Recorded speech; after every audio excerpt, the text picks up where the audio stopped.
All right, I am late. Steven, you are Busy late. day. Busy day.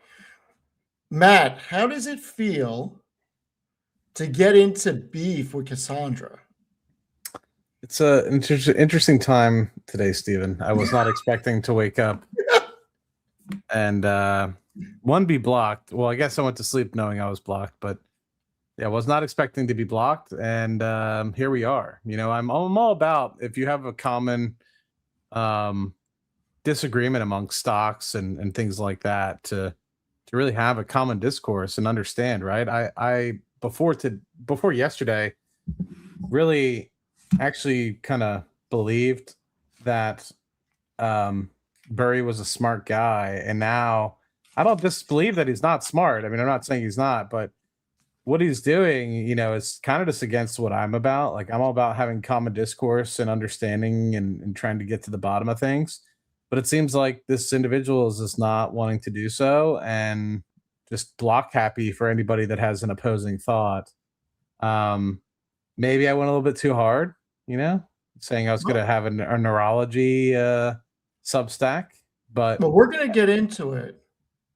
okay. But first, please understand we're not investment professionals, unlike others. We're just two guys with opinions. Everything we say are our own opinions. We have no idea what your financial situation is, so please do your own due diligence. And with that being said, please read the disclaimer. Happy Valentine's Day, everybody. Thank you for hanging out with us. And Matt, let's get into it. Yeah, first and foremost, before people ask, I'm wearing these glasses and trying something different. So they're blue Blue reflective light. glasses. Yeah, blue light. So I don't know if it'll help. Maybe it won't.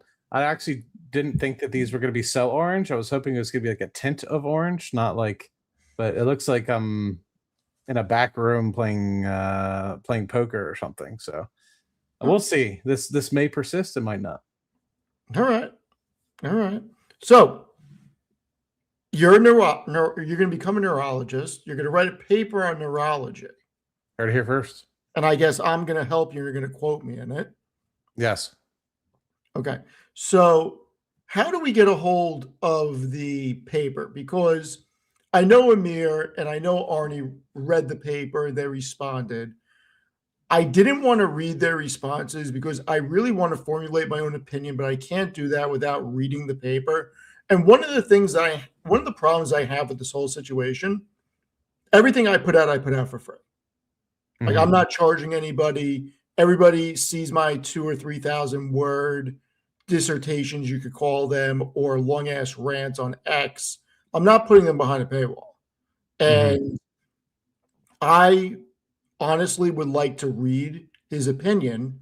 And I think it's a little unfair that he comes out with this big statement, but it's behind a paywall of $349 or whatever it is. Like, I'm not Mm-hmm. paying you, and it's not about the money, it's about the principle. I'm not paying Mm-hmm. you $349 to read your opinion on one thing. I mean, you are a billionaire. You don't need to put a paywall on your Substack. Freaking, you want to have an intelligent conversation with people, put it out there and let people who follow the stock engage with you. Don't block them. I have a I don't. I respect your thought. I am on the opinion if the guy wants to have a paywall, he can have a paywall. I'm okay. People that have Substacks and want to create Substacks and put their due diligence behind. I get it because sometimes this stuff takes a lot of time. My problem with this whole thing is not Burry having a disagreement upon Palantir or anything like that. It's the thing that I have a disagreement with is me having pushback and trying to understand where he's coming from. And the immediate thought is, let me block this guy because he's not having this discourse in my Substack comment section. He's having it in public. And this doesn't help my Substack. I think he's taking a very short term approach. If he honestly wants his Substack to be extremely successful, I think he's taking a very short term approach and that he should offer some context as to, hey, there's this great opportunity in an article. The fact that he's immediately blocking anybody who is trying to have a discourse with him on X instead of on Substack is where I have the problem. You want to have a Substack, you want to charge people, that's perfectly fine with me. I never made fun of Burry for that. In fact, I've respected the guy in the past. I don't always agree with everything he said in the past, but his actions have made me lose all respect for him in this particular manner. Like, and even still, if he disagreed on Palantir, I'd be willing to have that. His lack of wanting to do and have public discourse is why I'm losing respect, and so that is for me what the problem is. People want to put things behind a paywall. I get it.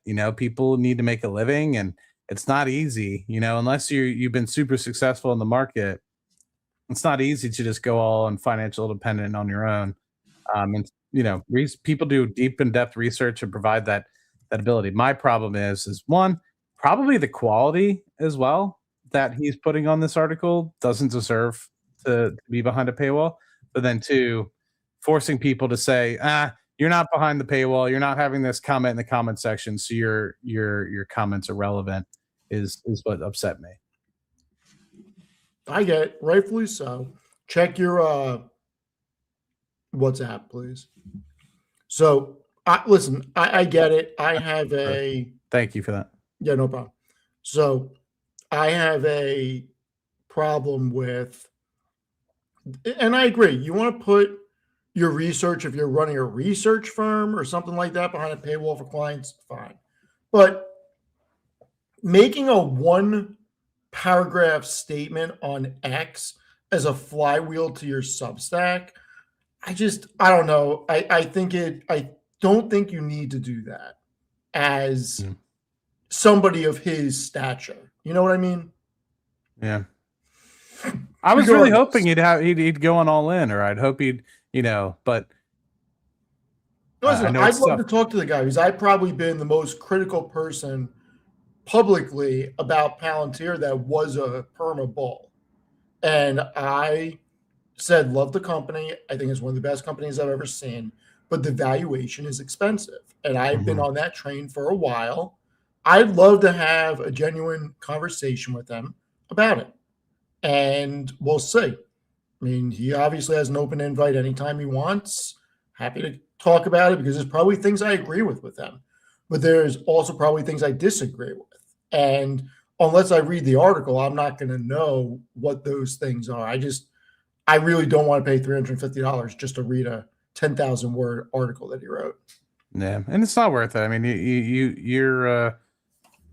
you should play Switzerland, I think, in this case, and I think that's fine. I mean, there are some things that I think he put in his article that I actually agree with, like share-based compensation to an extent. But share-based compensation is an interesting topic, right? Because it's what has given Palantir this unique culture. And, I'm trying to say this so that it doesn't get taken out of context, but the potential and use of share-based compensation, which has made so many Palantirians extremely wealthy, not because that was ever the goal, but because of believing in the company and aligning the incentives to long-term shareholder value. That is, it's a blessing and a curse. So anyway, so I agree. I think that's a very touchy subject. Am I with him? Yes. Am I, but at the same time, it's what causes the company to be the company and the success of the company to be what it is. So it's kind of tough to kind of point it out. I know I've pointed it out in the past. It's something that I wrestle with internally about SBC, but that was, something I agree with him. And in the actual physical valuation, I agree. It is expensive, but to make downright claims and then also say that you had 4 deployment engineers on, it's like put their names in the paper, and no, the names are never mentioned. The higher ups that he talked to are never mentioned. So I could just write some stuff about neurology and just say, yeah, I talked to a random neurologist and he doesn't think it's actually science. There's no way to actually go and refute that. I would love the people that were anonymized in this article to step forward, and I'd love to have further chats and discussions with them to see what they saw, because everything that I've seen from using the software for going on 10 years at this point has been brilliant.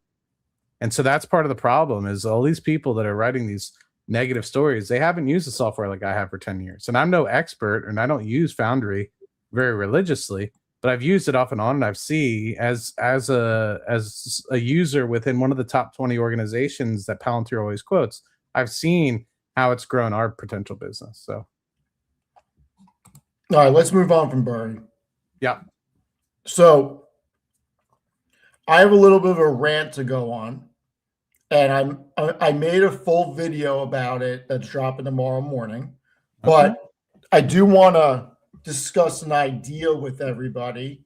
And so this has been my day today. Woke up, got my coffee, wrote an article.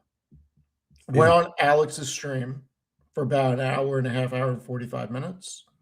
Did a bunch of research, shot a video that's going to come out tomorrow morning. Started writing another article, then went to the gym. Now I'm here. So, Steven, in my research, and I've been coming up with this idea about flight to safety. And my goal has been to disprove that Walmart and Costco are flights to safety. And I think I figured out a way to do it that makes my point. And I want to show you 3 charts that I created. And I am now thinking that Amazon is such a value play that it deserves to be in the value index. And I think the street is wrong, or whatever, however we want to classify it. I think that the sentiment is wrong. Costco and Walmart are not flights to safety. Amazon is at these levels. And here's why. Interesting conversation, by the way. I'm really excited about this. Amazon is the red line on the right. Walmart is the blue line. Costco is the yellow line. And this is their annualized revenue from fiscal year 2016 through expected 2028. And in the trailing 12, because Costco reports on a non-calendar year, their fiscal year ends in the summer, I believe August, I think. Walmart reports, it's so weird. They end a couple of weeks into January. It's very weird. So Amazon's revenue is more than Walmart now. And it's more than Costco by a significant amount. And it's grown more. Now, here's the next slide. On a dollar basis, still same colors, red Amazon, blue Walmart, yellow Costco, okay? On an annualized basis, there has not been a year since 2017 where Walmart or Costco has grown their revenue by a larger dollar amount than Amazon. And from 2016 to the TTM, Costco grew by 131%, Walmart 44%, Amazon by 427%. And then on a expected level, from end of the 25 fiscal year, so 26 through 28, Amazon's expected to grow their revenue by 41%, Costco 25, Walmart 17.7. And you look at the dollar amount, Amazon's is double Walmart's, more than double. And then on the last slide that I'm going to show, because I don't want to spoil everything for the video, but you look at the growth rates.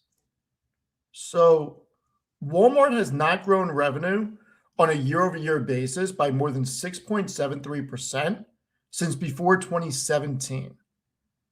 Costco has not achieved double-digit year-over-year growth rates since the 2022 fiscal year. And going forward from 26 through 28, Walmart's average annualized year-over-year revenue growth rate is 5.44%. Costco's is 7.72%, and Amazon's is 12.1%. So my thesis on this is, how can we classify Walmart and Costco as flights to safety because people drive there to go get groceries and everybody has to eat and everybody needs to buy durable goods, et cetera, et cetera, et cetera? Why are we saying that their revenue is more sticky than Amazon's when I just showed that on a dollar basis, Amazon has grown their revenue more than Costco and Walmart every single year? They have significantly more revenue growth ahead. I'd argue, and I am arguing, that Amazon's revenue is more sticky than theirs. And it will be more sticky, and Amazon should be the flight to safety because nobody's getting rid of Prime. Amazon's going to be the first $1 trillion revenue company, and people are not stopping utilizing Amazon to go to one of those companies. And they don't have an advertising platform that is doing a run rate of roughly 80 billion in advertising revenue that's acting as a flywheel to fund the rest of the business. They also don't have an AWS. They also don't have the ability to pour in the amount of capex that Amazon does to fortify their business, get delivery times down to same day, make it frictionless. And when they do that, guess what they're doing? They're putting all their competitors in a position where they are now having to burn capital to even compete, and they're not able to at the same rate.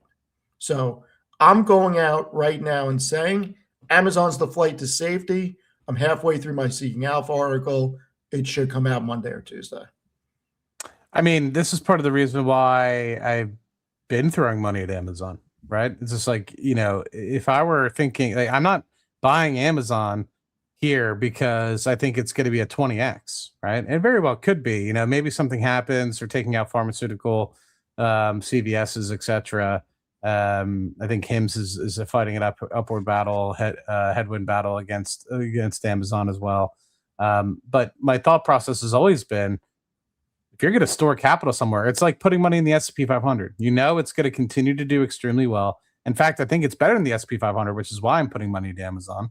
And so because of that reason, because of the reasons that you stated, the continued growth, the first $1 trillion company, this will be a $10 trillion company.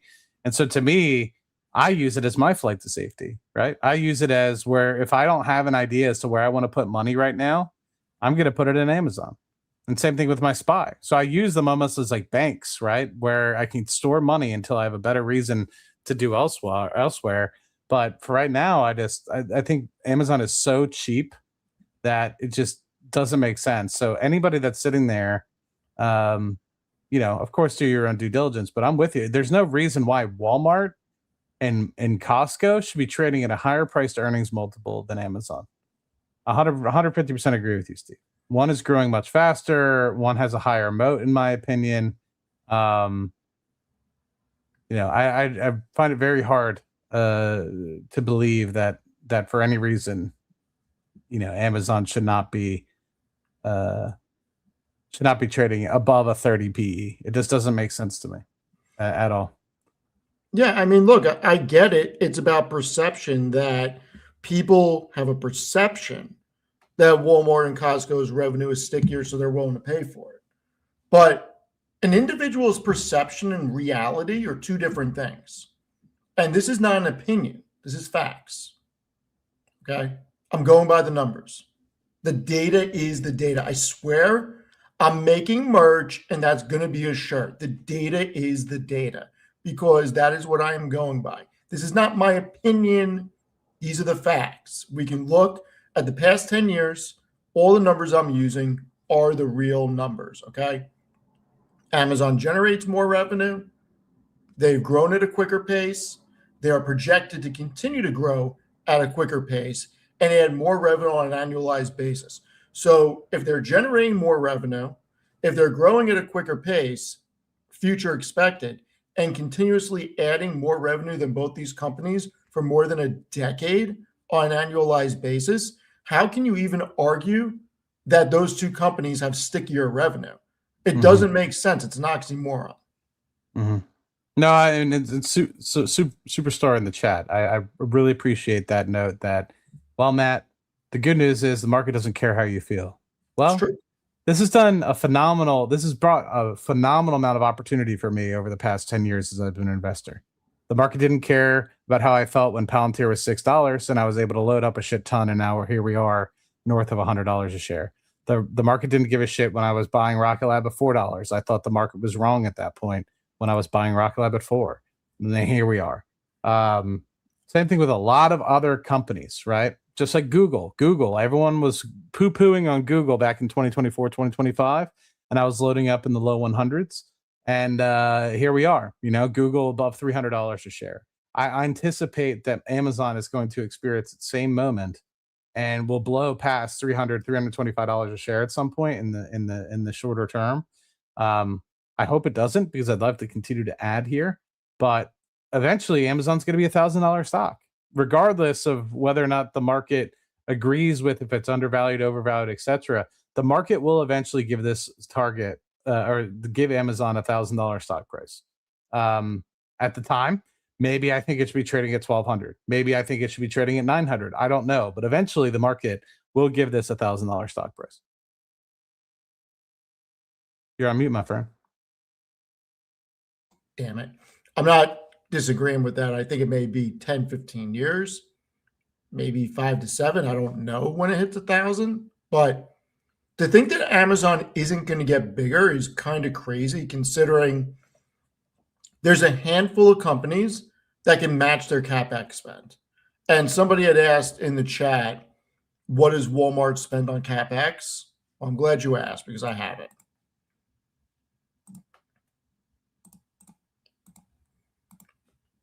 This is why you get your packages same day in some areas from Amazon, because they just spent $132 billion on CapEx. Not all of that is cloud. A good amount is the logistical network. Walmart does a fraction of it with $25.7 billion. Costco, less than $6 billion. They're just not able to compete at scale. And when you think about the flywheel of them spending $200 billion and then probably more in 2027, they're only going to get these delivery times quicker, which is going to put a lot of pressure on their competitors and cause them to burn capital to try to compete. And when Amazon's able to increase their unit of economics on it, puts them at an advantage and everybody else at a disadvantage. And the likelihood of competitors coming out of the woodwork to compete with Amazon, you're not able to. It's just not possible. Like you and I say about pipelines, but it's applicable to this too. I don't believe you and I can raise money and try to out Amazon. Like, it's just not going to happen. The probability is so low that the only companies that could even try would be a Walmart, and they're not able to compete on the e-commerce. They're just not. No, I 100% with you, Steve. And this isn't saying that I think Walmart's going to zero or anything like that. No, by no it's means a am I great saying that. company. It's a great company, and I think there's a time and place for it. Am I upset with Walmart? Yes, because they don't have 24/7 Walmart anymore, and sometimes it's 2 a.m. and I just want to walk around. I'm upset about that. I hear you.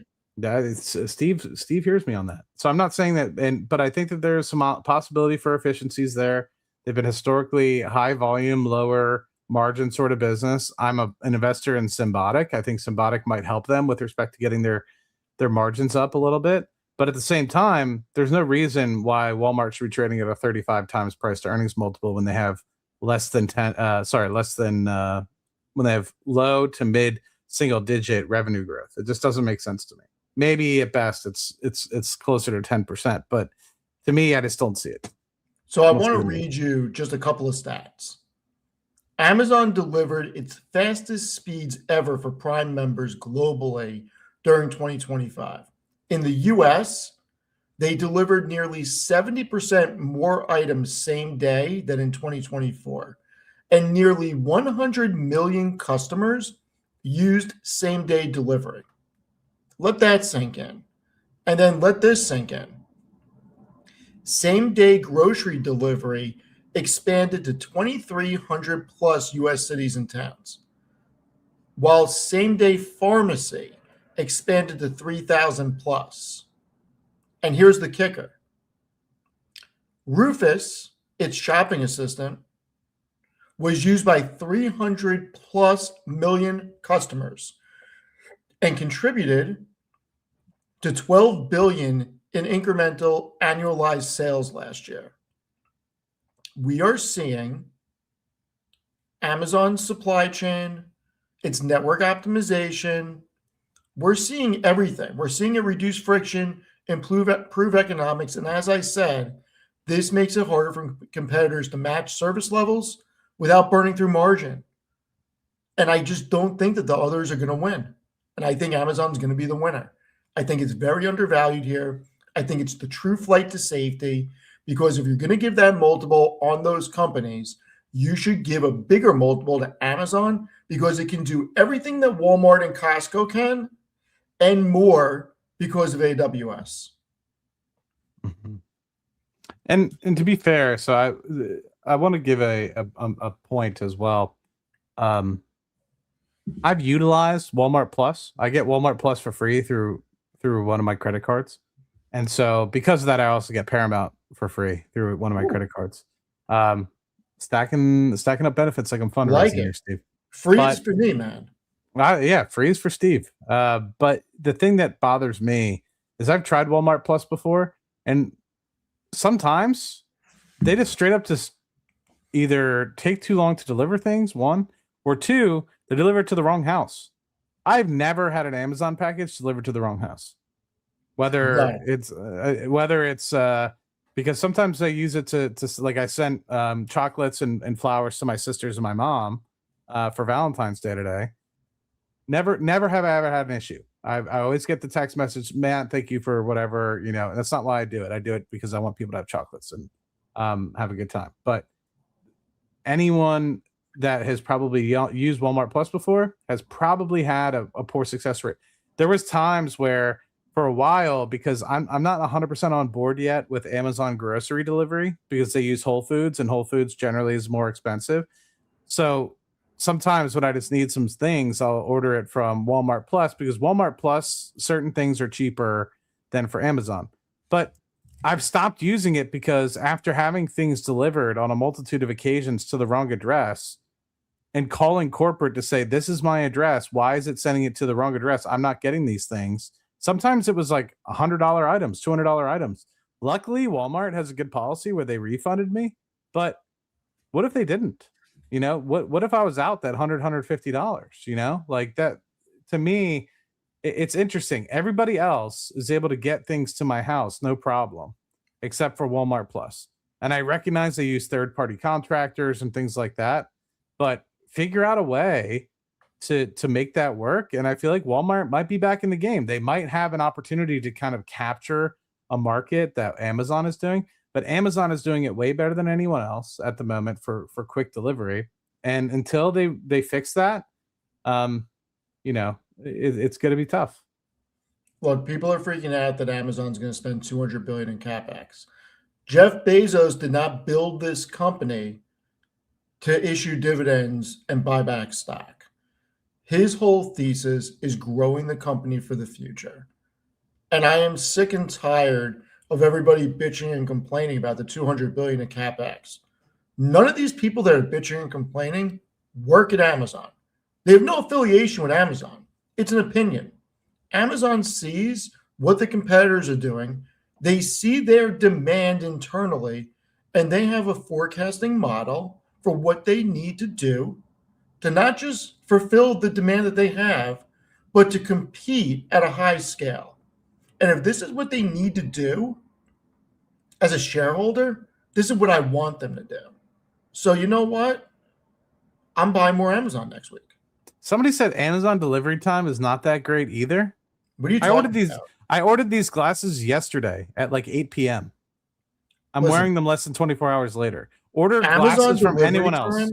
Is so amazing. Anybody who lives in a big city, put in the chat, what type of trucks do you see the most in your area for delivery stuff? All I see is Amazon. That's all I say. I feel like I barely see UPS or FedEx trucks now. Yeah. Yeah. And sorry to give everyone, so I know that probably some people trickled in. It's about half an hour into the podcast. One, appreciate everybody being here. It's phenomenal to be here with Steve on a Saturday night. Two, apologies for the interesting new look. These are blue light resistant glasses. I'm trying something different to see if they help out at all. Maybe they don't. They're a little the orange is a little tintier than I wanted it to be. I wanted it to be a little bit less tinty, but I definitely feel like it's saving my eyes a little bit. This, as you guys can see through the reflection, very white screens. I can't figure out a way to turn off some of the white screens sometimes. And I look at white screens at work. I look at white screens at home. Whether it sticks around, maybe it doesn't fit. You know, maybe it's not something that sticks around, but it was worth the $20 try to see if it helps. I used to not use the dark mode. Now I use dark mode on everything, and it's freaking great. They have dark mode for PB, thank StreamYard? you very Sorry. much. Really appreciate it. Do they have dark mode on StreamYard, Steve? I believe so. Mine's on dark mode. How you do this, Steve? I believe it's in the settings, Matt. I'm not smart like you, Steve. I believe it's in visual effects. Tevis showed me how to do it, or Tanner showed me how to do it. All right, I'll look for it. Yeah, you're just gonna have to look. Oh no, it's in. Go to settings. Go to general appearance. There's auto light and dark. Click dark. What's settings Oh. where? On the bottom where the Leaf Studio is, there's a little gear. Click that. Yeah. Click general. There's no general for me. Look down. You don't have general. No, it just says camera, audio, visual effects, hotkeys. Mine has a general gear right above camera. Oh. I don't know. Okay. Thank you, PB, for gifting a membership. Really appreciate it. Elman, thank you very much. Happy Single Awareness Day. Well, Amazon, I think, is a great company. I don't know that many people would argue with that. And I just think that when we start talking about flights to safety and why the market's doing what it's doing, Amazon does not deserve to get hit. We are seeing the greatest companies sold off. And I think that this is going to correct. I think that this is an opportunity. I really do.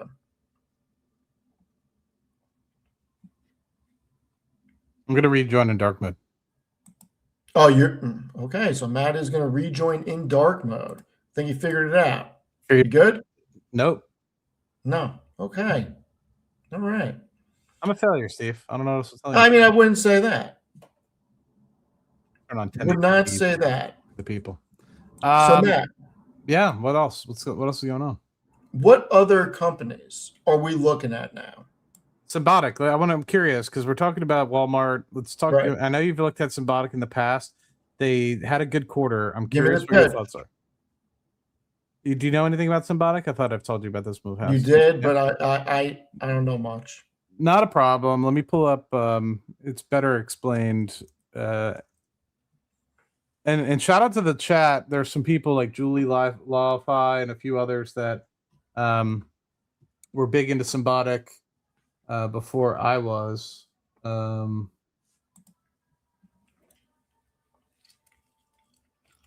Where is it here? Quarterly financials, investor. Shout out to those folks that, you know, were looking at this bad boy and we're ahead. I caught on later than I probably wanted to. And but at the end of the day, sometimes late is better than never. So let me zoom in a little bit. So to get people's eye into this, Symbotic is basically at its simplest form a warehouse robotics company that's trying to maximize efficiencies in warehouses. As you know, to move things around and e-commerce being a big piece of everything that we do these days. Having that efficiency, maximizing things to the gills, volume and storage and merchandise being stored to the gills is probably the best thing that you can do to get your ops margins up. So that way you have way less drag in terms of operating expenditures for having more warehouses, and or you could lower the total amount of employees potentially and use those employees for things that robots can't necessarily do yet. So this is basically a simplest form and way to do it. Reimagine the supply chain with artificial intelligence or robots to transform the distribution network of any strategic asset. Basically, the problem that I have with this company, and I'll just get to the long story short, is one of two things. Dude, help me! I'm getting harassed by Muckleberry. I thought you got blocked, my guy. But the thing with Symbotic is its biggest customer is a blessing and a curse. So its biggest customer is Walmart, and because of that, obviously you have a merchandiser that is selling $500 billion worth of merchandise a year. But at the same time, if you lose Walmart, that's the biggest customer. So it's like almost an interesting piece because like most companies don't nail the biggest customer as their first customer. These guys have. And so that was part of the reason why I was kind of stair stepping around it. You know, is it worthwhile the opportunity where they're starting with the biggest customer? That's obviously a large risk on or risk off material asset to them. But now they've started to get other folks into their supply chain, and they also have a joint venture with SoftBank. So here's some key things, particular for this particular quarter. So they have 57 systems in deployment, mostly at Walmart's. 51 are actually operational. 11 total customers. Once again, the largest one being Walmart.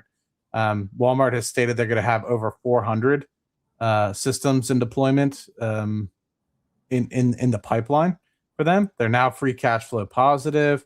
Their gross margins are expanding. They had 25% year-over-year growth, $22 billion worth of a backlog. And so the first piece that initially kind of got me interested was this in-house 32 billion TAM associated with, you know, reoccurring software sales and warehouses. Now you have micro fulfillments and one-time system, etc., that is really starting to help as well. And then you have the SoftBank opportunity as well. But this is kind of what the system looks like, right? Like here's the big warehouses, but you have all this intake associated with Symbotic systems that allow you to maximize the shelf spacing. So if you think about it, if you just have smaller robots instead of the massive forklifts being able to turn forklifts, you know, you're going to be able to get way more columns and rows in each individual warehouse than if you were to have human capability to go in and out with say forklifts. So I have a question. Right? Yeah, I'm looking at the system. I'm listening to what you're saying. The question that I have with this company is, what happens after they overhaul a warehouse? How do they make money from that asset? they're serving the system. So they have the system, right? They don't just hand it over. Okay, so to Walmart. basically you're buying the hardware and then paying a subscription model to run it? Pretty much, yeah. Okay. Yeah. So it's pretty much you're setting up your warehouse to look like this, and then also you kind of have the robots as a service at this point, and you're paying for the Symbotic robots to basically work on it. Interesting. And the thing I like that's it. nice is like, because as you can see, there's like 3 modules here.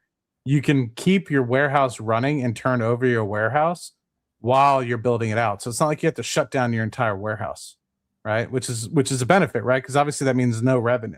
So you can do this one at a time. It's like, yes, you know, you can kind of move it in and help it grow over time rather than just starting from scratch, if that makes sense. Because think about how much time it's going to take to shut down a warehouse, how much lost revenue that is, and then completely converting it over. That obviously isn't bueno, right? So you can kind of do this over time, from what I'm understanding, if I'm understanding that correctly. It's interesting. It's an interesting one. I mean, this isn't different than what Amazon is doing, right? I mean, it's no different. It's just differently done in different company. Yeah. I don't like the numbers. I love the concept and the idea. I don't know that it should be a 33 billion market cap, but what do I know? So I'm curious on your thoughts, right? I mean, I would love to. I love the concept. I think this is the future. When I go through the numbers, and I'll go through the numbers in a sec. Let me just get to just a couple of things real quick. Ezzy, thank you very much. New Saturday Night Live. Appreciate it. Is Amit's Twitter beef a publicity stunt to promote the new pod? And will Burry be the next guest? I don't even know what you're Dude, talking how about. crazy would that be if like you guys actually were like, by the way, like he's here. In all seriousness, I don't know what you're talking about, so I'm gonna have to figure out what you're talking about. Do you know what what this person's talking I think about? he's referring to like you guys hyping up the battle, or like hyping up the battle between Amit and Burry, and magically he shows up because you Amit's guys in a haven't. battle with Burry? Yeah, you haven't seen that. No. So after he woke up this morning and chose violence after I got blocked last night. So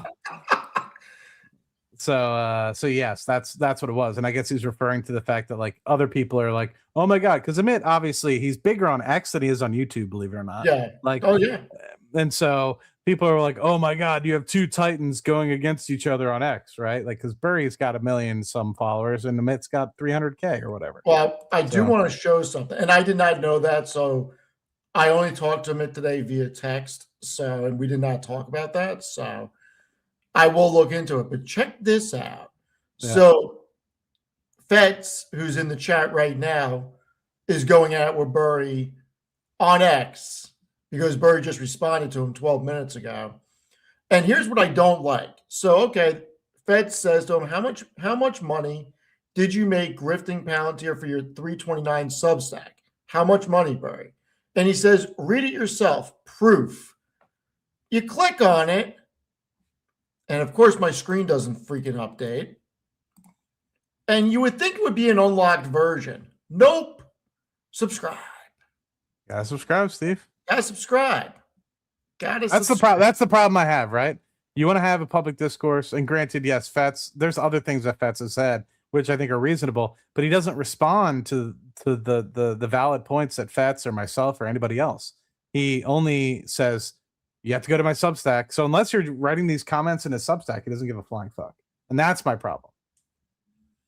Yeah, and he also, Fetz put out something on X. I'm going to listen to this later while I research what the hell Amit and Burry got into.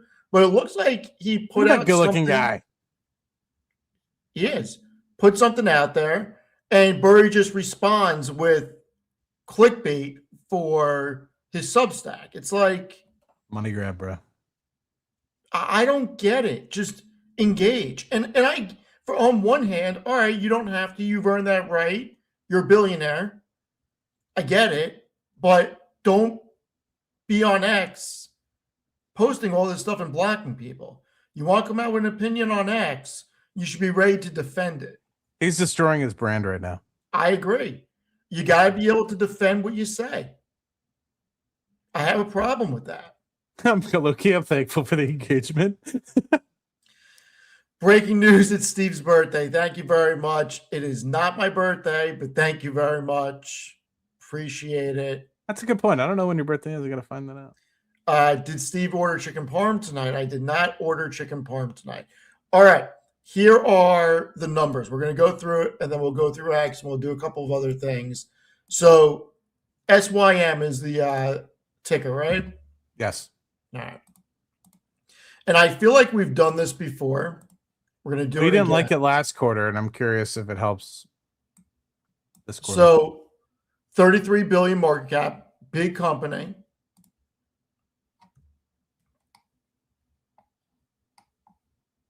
Did they not report their final fiscal year? Oh, they report on a. I hate when companies do that. All right. So 2.5 billion revenue. Cost of revenue is so much. Oh, and already I don't like it. Look at that gross profit. And I get it. The gross profit is growing with revenue, but so are the expenses. I mean, that is a very low margin business. So the question becomes, can they expand margin? I don't know enough about the business. Let's go on. Not crazy running the business compared to the cost of revenue. Never been profitable on a continuing operations. Never been profitable net income on an annualized basis. Let's change it to quarterly just to see what those numbers are, to see if I'm incorrect or not. So they just So they flip profitability. I'm sorry, that was minority interest. Shit. Where else net income? There we go. So they flipped profitability in September 2024. They flipped it again in December. So they keep going back and forth. All right. Let's look at the free cash flow on a quarterly basis.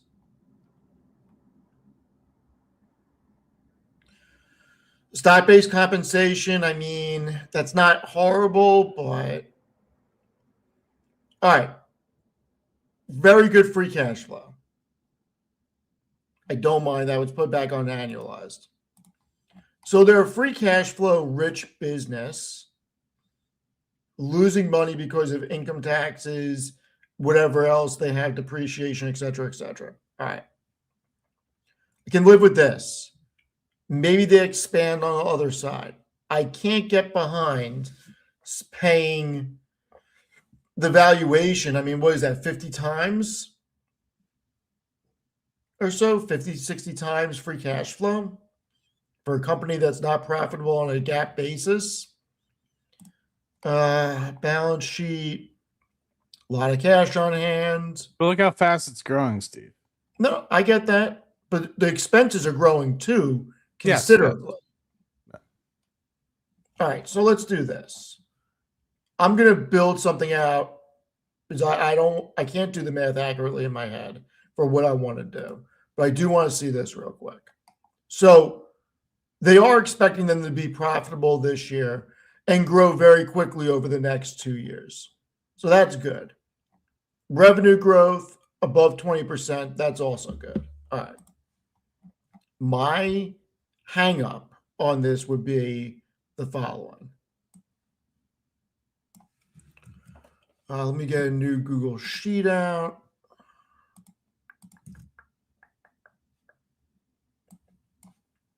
Symbiotic.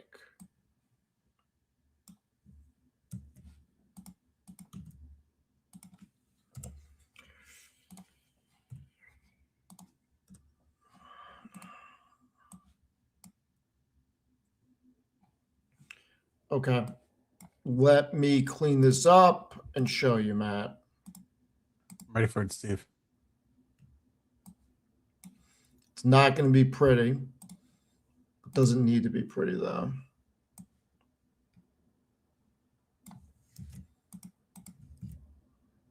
What the fuck over? Steven, language. Just kidding. For anybody that's listening, so while Steve gets us prepared, because I don't want to put Steve on the spot, but at the same time, I truly value Steve's opinion. No, you can. And birthday language. I am curious because Steve, and he's stated this publicly in previous podcasts, he sometimes can get hyper focused on the numbers themselves and maybe 100%. be short-sighted about the future potential. And so I'm curious if I could bridge that gap with Steve, because I initially also looked at the numbers and had a allergic reaction, kind of like what Steve is having. But then I see the opportunity of they only have 57, which aren't fully operational, right? There's only 51 out of the several hundred that are probably going to be in operation, up and going. And so to me, I'm kind of curious as to long term, if you look at this, what's going to happen? So their revenue is growing quicker than their cost of revenue. Okay? Oh, Steven. But it's still less than a 20% gross margin. Now, the question is, okay, they're growing. They are still somewhat a young business, very capital intensive. What can they get to? Can they grow this more? Because look, they're not growing their margin by a lot over an annualized basis. So the question becomes, they've been stuck in the 80 to 85% range for the past 4.5 years. Can they get this down to a 30 to 40% gross profit margin, or are they going to stay around 20%? I have no idea. I don't know the business. The problem that I have is if the cost of goods can't come down, you're leaving a very thin sliver for operating costs. Mm-hmm. So I would want to know if this is going to be able to get to that 30% range or a little more, only because it leaves such a hard time generating gap profitability that you can grow Mm-hmm. with that much coming out just on your first line of expenses. Yes. I just don't have the answer. I love the concept. Obviously, they're running a successful business, and I do get in the weeds too much sometimes with these numbers. But I also think there's other companies where the numbers look fantastic and they're undervalued that I just think are easier plays. I'm not necessarily looking for something to take a flyer on unless it's very compelling. Mm-hmm. But you don't think And that this potentially growing into all Walmart distribution centers and now growing into Albertsons, which is the second largest grocery store, which has yet right to really behind start, Kroger. and then also they have the largest grocery distributor, not the grocer, but distributor for groceries in their pocket as well, coupled with a new joint venture with SoftBank, which hasn't really hit the ground yet. To me, that leaves opportunity that I would rather be in front of, knowing that they are now net income positive. And likely there's going to be several catalysts be like this going through in the next 24 months. I would want to be slightly in before, and as I see those catalysts come through, either if they fail, Steve, I'm telling you, man. Anyway, I um, mean, I'm pretty jealous, Michelle. Pretty what? damn jealous. Tell us more. Yeah, what type? We need to know what type of cookies. You need to know You what type of. can't just say just got some cookies in the oven. Like we need details. Maybe Michelle puts it behind a paywall, Steve. Maybe we have to comment. You know what? Maybe she puts it behind a paywall. Maybe she puts it behind a paywall. Maybe. Steve, did you even look at my thumbnail? Did I look at your thought? Matt, I was late. I know, Steven, you were late. I was late. No, I'm going to look at your thumbnail right now. Hold on. It fits well with Michelle's delicious. Michelle's the best. Oh my God. No, you didn't. I thought it was okay. That's I great. wish you got to show the people. Gotta show the people. I was pretty upset that I would have chose a different milk container, but I think it works good enough. That's awesome. I think it was pretty good. What was it? I asked, I was like, can you replicate the Batman Begins when Gordon and Batman are on top looking at the light? And some other stuff, and that's what it came up with. So I love it. Good job. what was I gonna say? So I'm not with you. I'm not against you here, Steve. I think where I'm at though. They are just some Pillsbury chocolate chip cookies. I was lazy baking today. All right. I mean, I'm sure she made like several cakes either for today or tomorrow, considering it's Valentine's. I am sure she had a lot of orders to fill. And I think I'm getting. Ray still needs to message me. I think we're getting food tomorrow. Me and Ray. Nice. Thank you very much, LMN. Chocolate chunk cookies is the king of cookies. I kind of agree. And hopefully Michelle doesn't come and ruin our mandate, because I just want Ray to feed me. You just want Ray to feed you? Yeah, I just want him to baby bird me, and Michelle's just in the corner being upset because of our man love. So I get it, Matt, with Symbiotic, and I think it's from a story concept and where we're headed with automation, it makes a lot of sense, and it can probably do very well. Maybe this is something that I need to stop being as hard as I am being with the numbers. I don't think so. I mean, to me, I wanted to enter 26 with a robotics play, and this is the one that kind of came to Amazon, baby. I mean, I have that, yeah, but yeah, but don't play poker with these on. Agreed, people. You definitely get a good reflection. Yeah, so that was kind of my thought process around looking at Symbotic. I wanted a robotics play. If I had an opportunity to buy a cheaper private market robotics play, then maybe I wouldn't be focusing on Symbotic. And if, to be fair, if a private robotics company comes across my desk, I might utilize the funds from Symbotic to fund that. Right? I want a robotics play, but I think if anything, there's so much opportunity with warehouses across the entirety of the United States, and I think Amazon does a phenomenal job. But who's supplementing the other? I don't know what Amazon is in terms of total e-commerce, but who's supplementing the other half? And this was the big player on who's working with the other half to make sure that the warehouse robotics are on point. And so to me, if I'm bullish on Amazon because of how well organized and everything that their robotics are within their warehouses, why wouldn't I be bullish on something like Symbotic? Maybe it's not as good as what Amazon has. I'd actually be kind of curious to see. But overall, I think that warehouses and e-commerce aren't going away. And if anything, people are going to be continuing to look at how they can squeeze more margins out of their e-commerce businesses. And this is one piece of it. It makes a lot of sense. It makes a lot of sense. You know what? I'm going to ask some people that actually know a lot more about that stuff than me to look into it for me. Who, Let's see what they Hakan? have to say. No, I know some engineers. I'm going to have to look into it. Steve knows a guy. I'd be curious as well. Like this is my, I didn't talk to any experts or anything like that. Just conversations with Gemini and myself, throwing ideas back and forth as to what I think the long-term potential value of the company might be. And to me, it looks like is it overpriced for what it is right now? Of course, but with what I see in play, I don't think there's a lot of downside from here. The stock could always get hit by 50%, but I'm not looking at total capital exposure losses. So that's kind of where I was with that. Yeah, I get it. I'm gonna ask somebody to look into it for me. Let me know, Steve. I will let you know.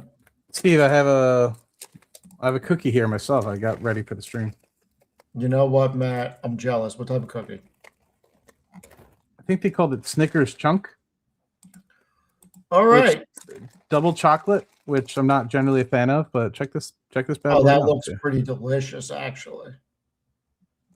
So I had a Wendy's double burger, no bun, and chili for my one meal for the day because I was saving up the calories for this bad boy. So. I like it. I like it. Well, thank you everybody for being here. Really happy that everybody's hanging out. June, TER. I have looked at it. I need to look at it again.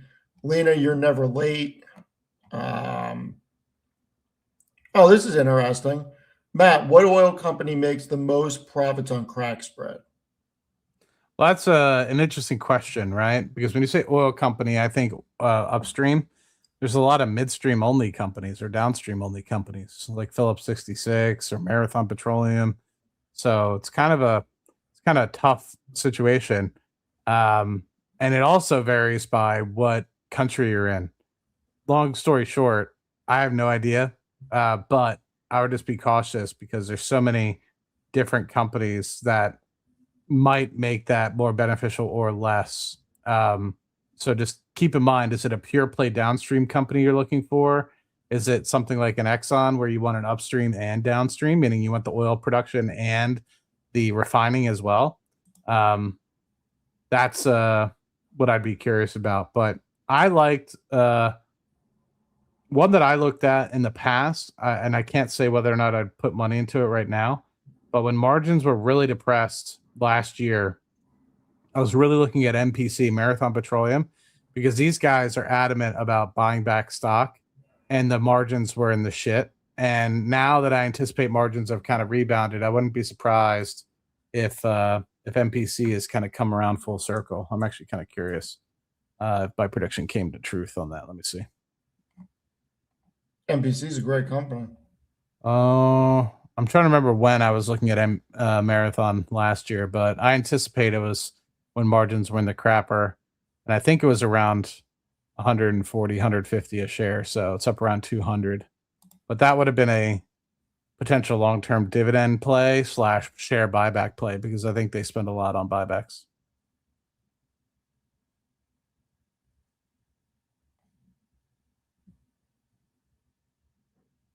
Yeah, if you're looking just US, I mean that rules out Shell, that rules out Total, that rules out other companies. What do you think about the refiners here? Honestly, I haven't done much research on downstream. Okay.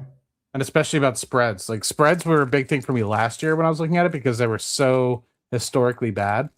But honestly, I haven't kept up with it because I've been so hyper focused on LNG. Okay. It's not bad, Steve. Sorry, I'm eating a cookie for people that are listening on Apple Podcasts and Spotify. So I'm starting to get some people on there, believe it or not. I just don't like chocolate on chocolate. Sometimes it's too much. Sometimes it's too rich. And I love a I agree. richness, but I like the balance with like a vanilla, a peanut butter, and a chocolate, right? But chocolate on chocolate, man, it's too rich sometimes. It's really good though. It's too rich for me. I am trying to steal your man, Michelle. Grant's a good dude. Great couple, man. Really love that guy. Those guys. Great role models. I got a good picture with them, Chris. Them meaning Ray and Michelle, Chris, chatting when we were in Amit's apartment, just hanging out. Well, I'm excited for the awesome. Texas meetup. I gotta tell you that. When's that? It's sometime this year, he said. Well, I was really excited for it last year when it was supposed to be sometime in 2025, but Said sometime this year. somebody asked me Yeah. another question. I gotta tell you, I still think QXO is gonna freaking go, man.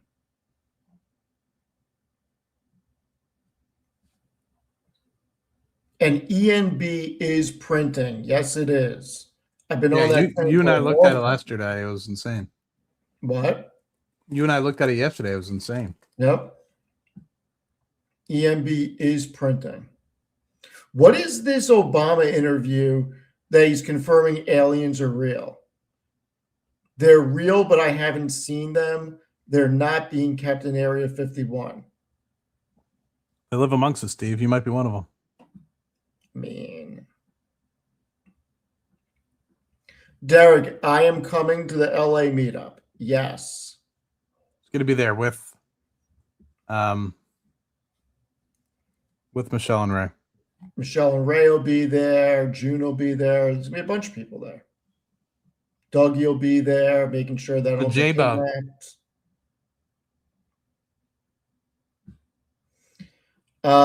Lena, I got more BMNR and Zeta this week. Full disclosure. Steve, would you go to Miami? Yeah, absolutely. Miami was different than New York. New York was great, but Miami, the thing that was better about Miami is that it was everything was a little closer together, and then the event was the only thing that was far away. So like every night we would just be walking around in Brickell and just like causing mischief. We weren't actually causing any mischief, but we were just hanging around doing, hanging out and learning and meeting up with people. It was just different. They were both phenomenal. Like I wouldn't change anything about either, but Miami was just different. I think it was more of like a mod thing. Like the mods were able to like hang out, and so it was just different. Like they both were awesome, but yeah, I know a lot of people in Miami, so yes, I would. Oh, what? Just my guy. He's got a lot of people. Yeah, no, I know a lot of people in Miami, so yes, I would go. Yeah, there's a lot of us meeting up for the first time there. So yeah. No, it's going to be good. I'm excited for the LA meetup. I'm excited for the Chicago meetup, the Texas meetup, a Miami meetup. It's going to be interesting. I'm excited that Matt bought Bitmine. Steven, we want I'm to get into that? excited that Mr. Beast is starting a whole focus on kids and young adults for finance. I'm glad we have exposure to it.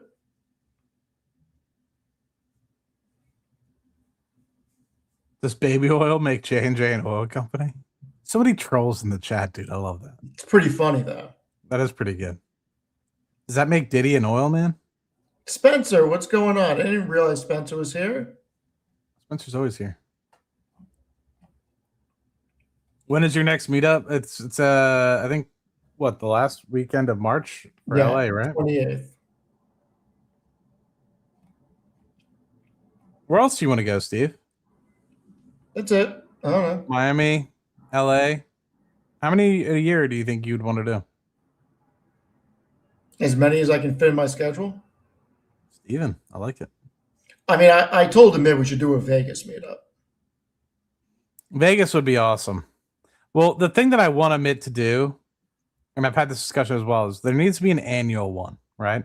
So, like, how do I say this? Like, New York is great, but that's for the New Yorker, right? The people that may or may not be able to go like more out of the state, really, you know? And then same thing with the LA. But I want like I don't know if you call it Kook RagerCon, like whatever the fuck you want, but like there has to be a big headline annual that you do it every Vegas is the year. only place you can do it. I feel like Vegas or Miami. So you could do it in Miami, I guess. But the thing about Vegas is there's so much conference space, There so is. much hotel space. It would be easier to get the amount of space that you need. There's a lot of I mean, obviously there's a lot of restaurants and everything. So I just think Vegas makes the most sense for something like that. He needs to do whatever he thinks is right, and I'm happy to help in any way, shape, or form. Oh, Chef Mike is here. What's up, Chef Mike? Hot Mike. QXO. I was talking about QXO before. I actually thought you looked at it. It Looks is like it's gonna take off. I thought it already took off. company from Brad Jacobs. It is let's put it this way. He built United Rental, United Waste, and XPO by acquiring more than 500 companies. He's using the same methodology in the building distribution sector. He bought Beacon Roofing for $12 billion. He just acquired another company. He's overhauling the back end. And he's looking to acquire more distribution companies, put them on the software, and become the number one building distribution company in America, targeting 50 billion in annualized revenue. And if you get to 50 billion on a one-time revenue, you probably still have like a 3x from here. I'm not sure where the market cap is. I think it's around 20 billion now or something like that. Not enough, Steve. Yeah, I mean, I like those obscure picks. I didn't hate it. I didn't hate it.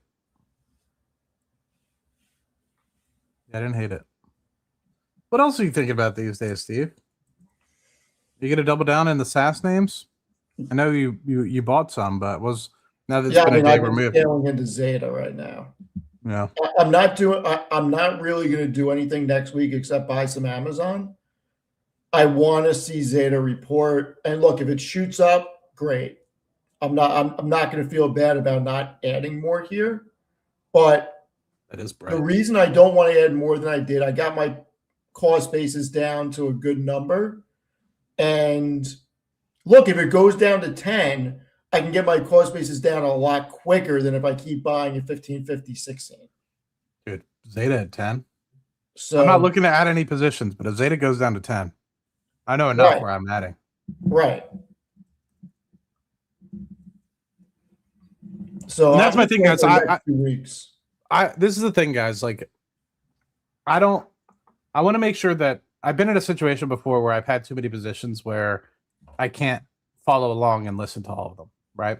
And that's my fear is like, it's like, I'd rather have less positions and underperform, and know that I have control than potentially be out of control and maybe make more money, but not have the control over it. So that's part of it. But I'm honestly looking here at what positions. I have so few positions. Like, it's hard for me to be like, I'm going to trim and move money into Amazon from X because I already have. There are some things. There's like one or two things I could trim.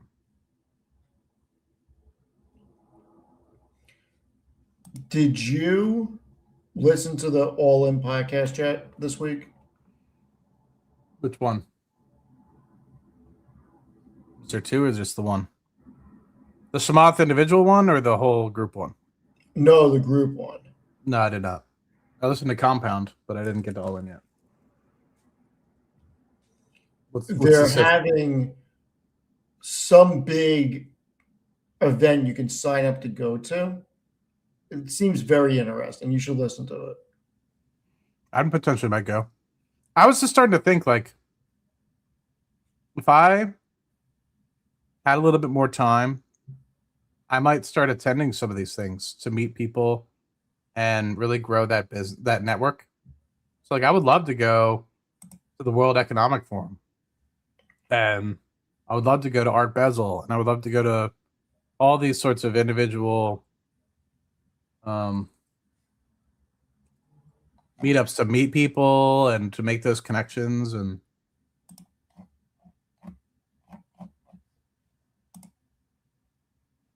yeah, I forgot to mention.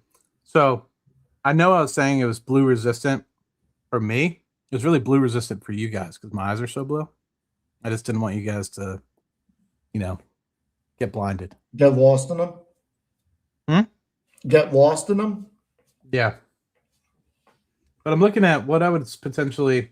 I mean, if Venture Global, I like Venture Global, but if Venture Global did actually double or triple, I wouldn't mind trimming it. It's not like it's just so easy. It's one of those things where it's like I know it's going to be easy money now with how cheap it is, but it's not going to be one. I mean, it could 5x, but if it doubled or tripled from here, that's 60 to 70% of the value, right? And I'm not, you know what I mean? I'm not going to wait for another 10 years.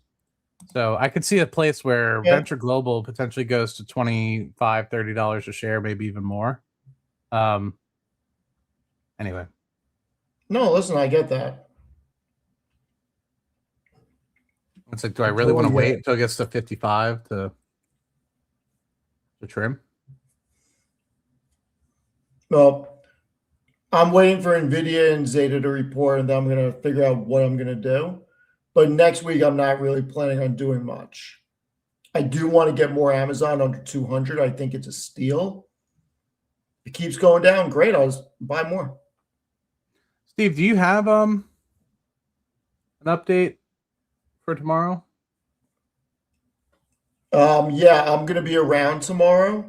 Maybe not early afternoon, but late afternoon or early evening I'm around. We can do it then. I did some moves, so yeah. All right, what time's Rocket Lab? We'll plan around it. Or did we do it earlier this week? Did we do it on Sunday this past week? I think we did. Okay, yeah. So I did a move or two on Monday, on the 9th. Hey, don't bring me into this Michael Burry stuff. He didn't block me. I haven't said anything to him. Yeah, leave Steve's crystal clear reputation alone. I'm not I'm not going to say anything unless I actually read the thing. I think that's wise. I just don't know what he's. Oh, Michelle. This is what dreams are made of. This is what dreams are made of. Sorry. This is what dreams are made of. Okay. Where's Ray? The fucking Spider-Man person in the background, of course. Love it. This is what dreams are made of. Love it. Sometimes Pillsbury all you need. Steve, you know what I will say this with 100% conviction. Okay. There's better cakes out there. But you know what there's better cakes out there. Then, right? Like what? Like, well, you can't just say there's better I'm about cake to preface. I'm about to preface. I'm just Okay. prefacing. There's Yeah. better cakes out there, right? I'm sure Michelle can make a better cake. You can definitely, but the $3 yellow cake Betty Crocker mix with the chocolate frosting, you can't get much more bang for buck. Okay, All that right, shit can is I ask you delicious. something? Yes. Have you ever just bought the Betty Crocker icing and ate the icing? No. I have. I mean, I don't blame you. It's freaking amazing. The vanilla or the chocolate? The buttercream. See, the buttercream is good. Well, if you're eating it on your own, I think that probably would be the play. Like, But if you're eating it with the cake, no. you gotta do the Literally chocolate. just taking a spoon and eating just the frosting. You're a good man, Steve. That's all I gotta say. Uh, You're a good man. See, this is why we love Michelle. I do that all the time. Love it. Not on a spoon.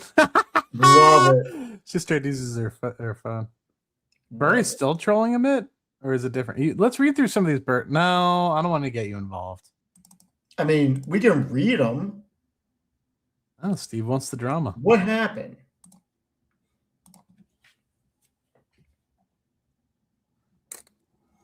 Oh. All right. So I guess this is what happened.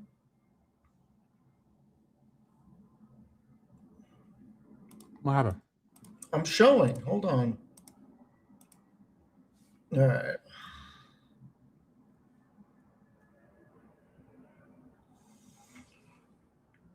There are a million of you. The only way to read what I wrote is to subscribe. If you subscribe, you could take it up in the much more civil form very easily. Instead, you say you read what I wrote and then throw up arguments that have nothing to do with what I said. Same with GameStop. You did not read it, or you would not make the same data-free, source-free, diarrhea of the mouth rant that you did with Palantir. What did Amit say? You didn't respond to anything I said other than calling it a rant. How do you write 10,000 words on a topic? And then when the entire community that has been studying that topic for years actually responds, you have zero to say or just block everyone. I mean, Amit's got a good fucking point there. That's what I've been saying. I'm glad Yeah. Amit and I are on the 100% the same page. You have problems with it? Fine. Overvaluation? Fine. But at the same time, you start like blocking people that actually have valid points. I mean,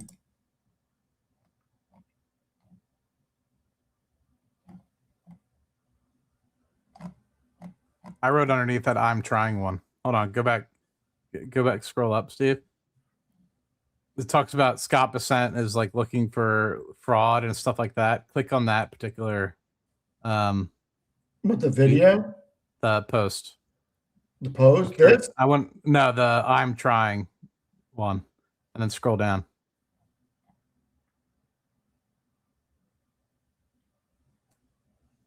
Okay. No? Yeah, I mean, yeah. Palantir exposing fraud, I get it.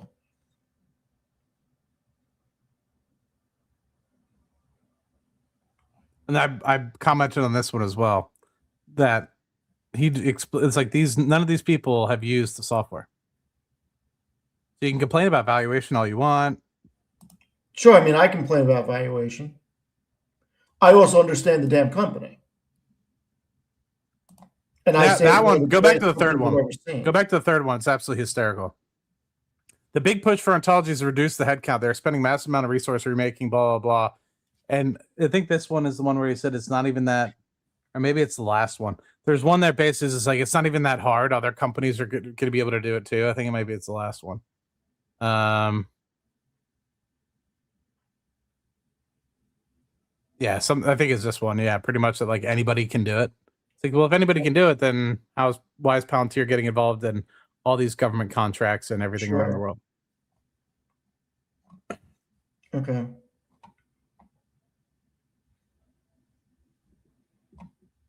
So he's saying that this is going to land back down at 50. I hope it does. I hope he's right.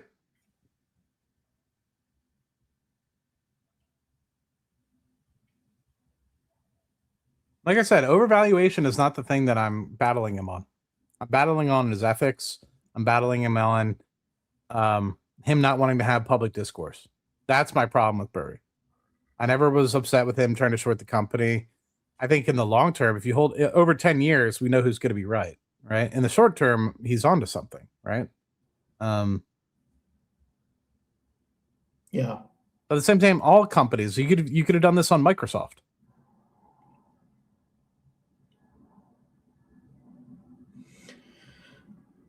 Microsoft peaked at the I same don't exact know time. that this lands at 50, though. I mean, Can you imagine if it does, though?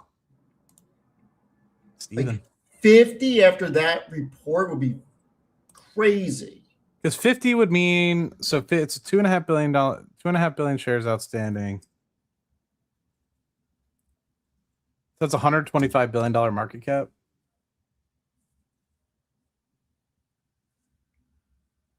I don't think it's going to 50. We'll see. It does. It does, Steve. I might mortgage the house. I mean,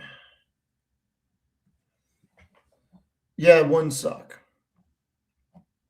Wouldn't suck. So let's do this. What questions does everybody have? Let's do. Yeah, let's go through the chat and just ask questions away. We'll try to answer as many as we can for like next 20 minutes or so. Steve, thanks for having me on, man. I love you. You're good dude. Thanks for coming. I'm excited for you tomorrow. We won't say what about, but I'm excited for you. I think the video is going to do well tomorrow. We'll see. It's interesting. I go on a rant. Well, I meant the other thing that you're doing tomorrow.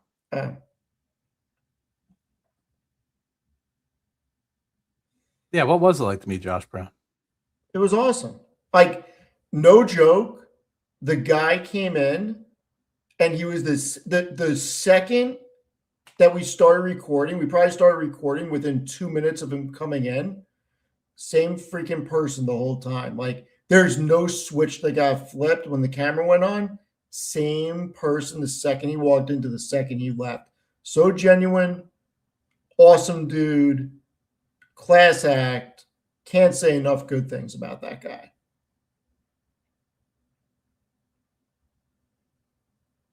That's a good question. Do you think Schwab is a good investment thesis? I'm actually curious. I had this conversation with Tanner as well, and I hope he doesn't mind me mentioning this, but Tanner used to be kind of in that, not Schwab particularly, but he used to be kind of in the money management business. And I'm venturing potentially to get into the money management business because I want to help people, right? My end goal is to always help people. And I'm sitting here at Schwab. I think Schwab is getting attacked because people are looking at AI and they think, oh, well, why would I potentially have my money at something like a Schwab if I can just do money management on my own? So I don't know. I'm curious to get your thoughts on it. Yeah, so Schwab by the numbers is interesting. I need to look more at it, but you got to remember something. Schwab's a much different business because think about how many mutual funds and ETFs they have that they get a VIG on for management. They're one of the largest ETF and mutual fund companies. So to me, it's a very solid investment because of the amount of assets under management they have. So yeah, it's pretty interesting.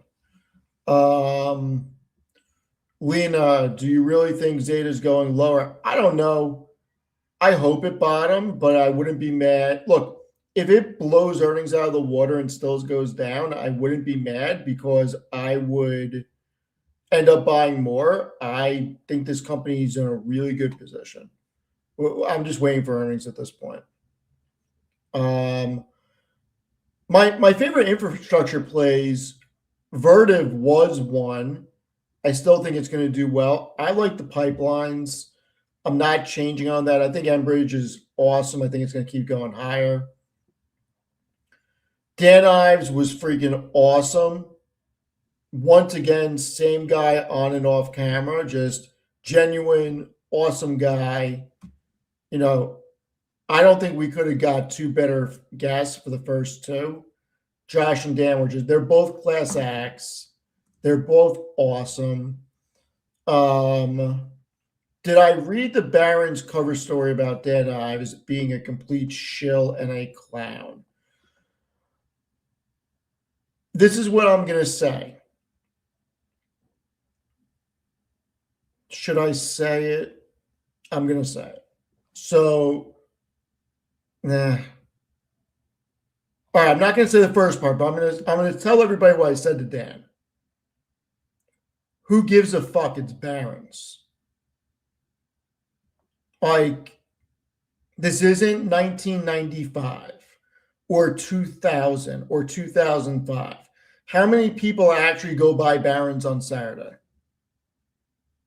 How many people are going to the Barron's website? I mean, I don't know.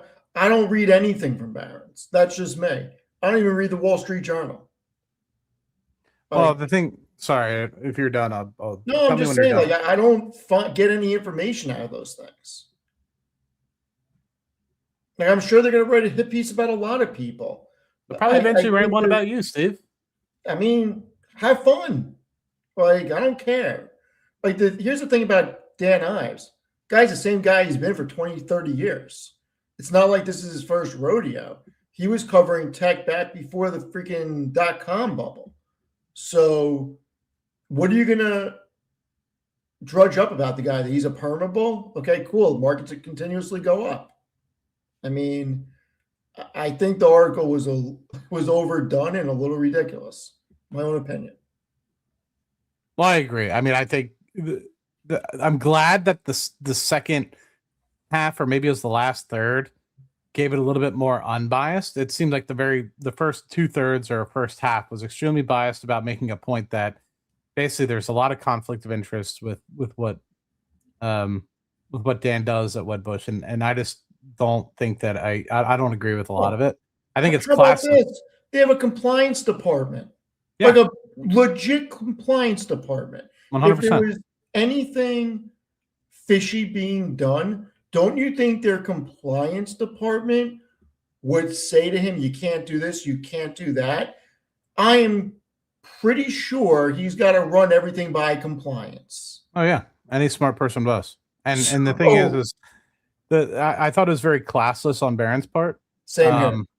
And to be honest, it must have been a very slow news week, because it just seemed like they were just trying to stir up some sort of drama about a headline person to gather some sort of. So look, they're it trying seemed to get very classless. Yeah, it was very classless in my opinion. I always thought that Barron's was an old school name that gave out good old school DD. So to them go that route against somebody that I personally enjoy listening to, is it a little? Does he have a little bit potentially of an extreme bullish mindset? Sometimes I think he does. Sometimes, but there's been times where he's been right. So I value what Dan says. When Dan talks, I listen. Same thing with Tom Lee. Tom Lee's been wrong on things too, but when they talk, I listen, because I'm generally a bull at heart. Like, I generally can look through, and somebody mentioned, like, do I think 2026, do you think tech is dead? Even if it is dead for 2026, I don't give a shit about tech being dead for 26. I look at what's going to happen in the next 2035, 2040 beyond. So to me, I thought it was very classless on Barron's part. I'm happy and ecstatic that the last third or whatever of that article gave a little bit less bias and less attack, because the first half, it was just a joke. They saved face by that last half, but unfortunately, maybe not everyone's going to read that last half. And so to me, if you don't read that last piece of what he's talking about or what they're talking about in the article, then it's going to look like just a complete hit piece, which it was a hit piece. But if they didn't write that last half, I would write off Barron's entirely, because I just thought it was so one-sided and very it was obviously biased, and they were looking for clicks. Look, what I said, I stand by. I'm not drunk. I don't drink. Look, I don't read Barron's. I don't read the Wall Street Journal. That's not where I get my information from. I do my own due diligence. Yeah, I don't do this either. How about this? Judge the guy on what he recommends. Judge the guy on, does he have a winning ratio? Period. I would argue that he's got a pretty damn good ratio over the years. Maybe I'm biased. Maybe he's a Penn Stater. I'm a Penn Stater. No, but I mean, think about it. How many people were bullish on Palantir at 20. Yeah. It wasn't easy. I was there. Wasn't easy. Oh All right. yeah, people tell me Palantir was in 20s, Bitcoin was below, 30,000. People thought I was an idiot. And I'm not saying Barron's is incredible. I'm saying that was a hit piece that was bullshit. Period. I am an idiot, but not for those reasons. Like, I think that article was a hit piece that was bullshit. My own opinion. I'm allowed to have my own opinion. I don't read Barron's, so I don't know what else they put in there these days. Maybe a great publication. I don't know. I don't think it's really relevant anymore.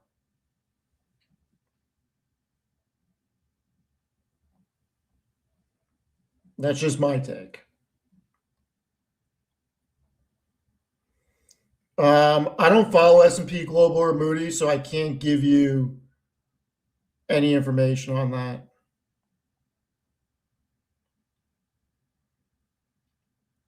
Let's see. The thing that I listen to on Moody's is I look at them only strictly because they give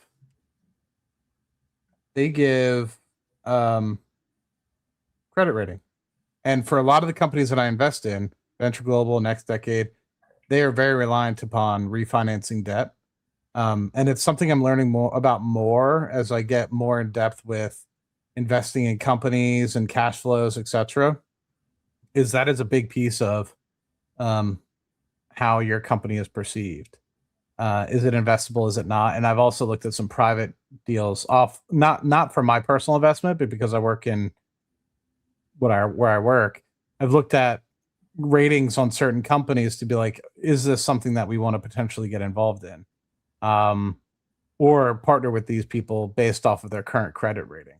So that's the only reason why I look at Moody's, not really for their, buy this stock versus buy that, but really their credit rating and how they analyze risk and uncertainty, because that is where it comes into their credit ratings. And so that's what I value them for. Other than that, I don't really read Moody's other than on particular company upgrades or downgrades, depending on companies that I'm interested in on credit ratings. Yeah, Superstar, we don't block people around here. Though I've only asked for one person to be blocked since I started the YouTube channel, and it was somebody who went after SoFi and Chris Hager for them hiring him. So that's the only person I've ever asked to be blocked. Other than that, I mean, I may even block that person myself. Other than that, I'm not about blocking people. I'm happy to have a full blown conversation about anything, pretty much. But you go after one of my friends, you're getting blocked. The only thing I ever block people over is if I'm all for discourse on stocks and stuff like that, but people just being malicious for the fact of being malicious, I'll block them. I don't really care. And honestly, I don't even pay attention if the mods block people. I trust their judgment. That's why they're mods. Yeah, I do too.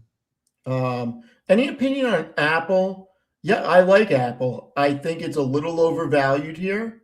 That's why I have it at neutral. People are like, I think Apple's going to do really well. What? People are like, have I been blocked? Am I blocked? I think Apple's going to do really well. They have a 2 billion install base. I mean, you got to think that we're going to have wearables. Apple's going to be a player. So I like them. I just like other names right now.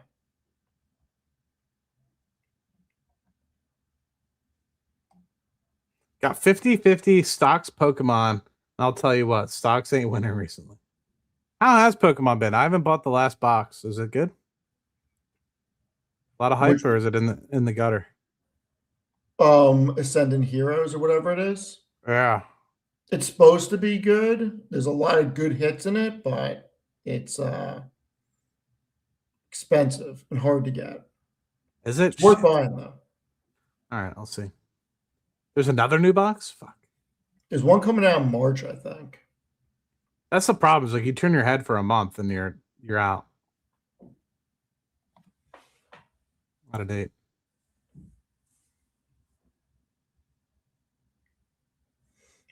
How many people did Bury Black?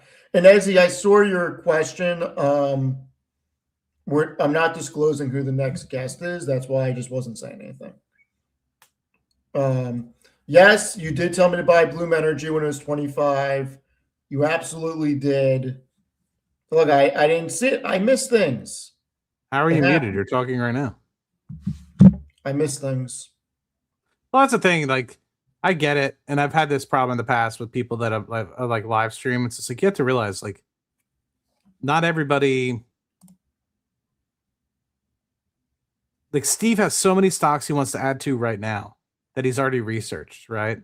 So it's difficult. Like people mentioned Bloom Energy to me as well, and it's like I get it, but you can't be in everything, you know. If I invested in everything there, but I wouldn't have any money to invest in my own stocks, then you guys wouldn't even listen to me, right? Like because I wouldn't have my own opinions of my own. So I'm never going to be 100% right, and there will always be things that I miss, but you can't invest in everything. No, you're not muted.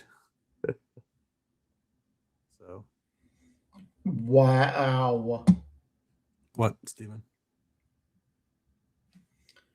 I'm going to show it.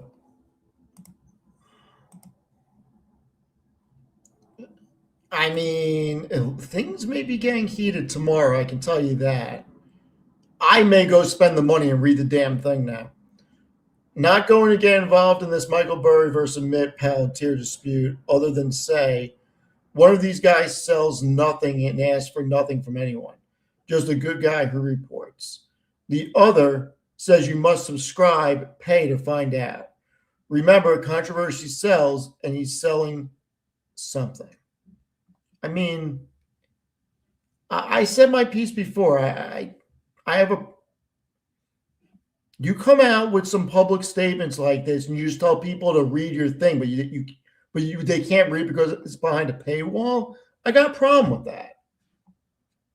Make this one article free, Barry, please, or for a day, so we can actually freaking read it and see what the hell you wrote. I'll read all 10,000 words. Yeah. What I will say is that, and I said this to Amit earlier. I won't say what he said back, but it's not my place. But I mentioned him, and I think in the mod chat as well. I was like, I hate seeing the Amit hate on X because I think there's just a subset of people that are out of jealousy that are trying to tear his brand down. But I have after interacting with the gentleman for quite some time at this point, he is always about his business. He's always about trying to help people. So for anybody to sit there and be like, it's insane. Some of the things that I've seen about that are just so completely untrue. It's very frustrating, but I know at the end of the day, he will persevere because of who he is and continue to do really well. But it's just upsetting to see people that you know personally. And I guess this is this part about being in business and putting yourself in social media out there is some people are just not kind-hearted and or they let their emotions take over reason. And they just decide to put inappropriate or incorrect things, not inappropriate as in like, but more incorrect things to try to tear down somebody's brand. But they themselves aren't willing or faceless, right? I see a lot of faceless X posts, people that won't put their own name out there. Right. And it's just like, and people give me crap all the time because I call myself Matt Money. It's like, my name's right there. Like if people want to research who I am, look me up on LinkedIn, whatever, they can go ahead and do it. I'm not hiding from anything.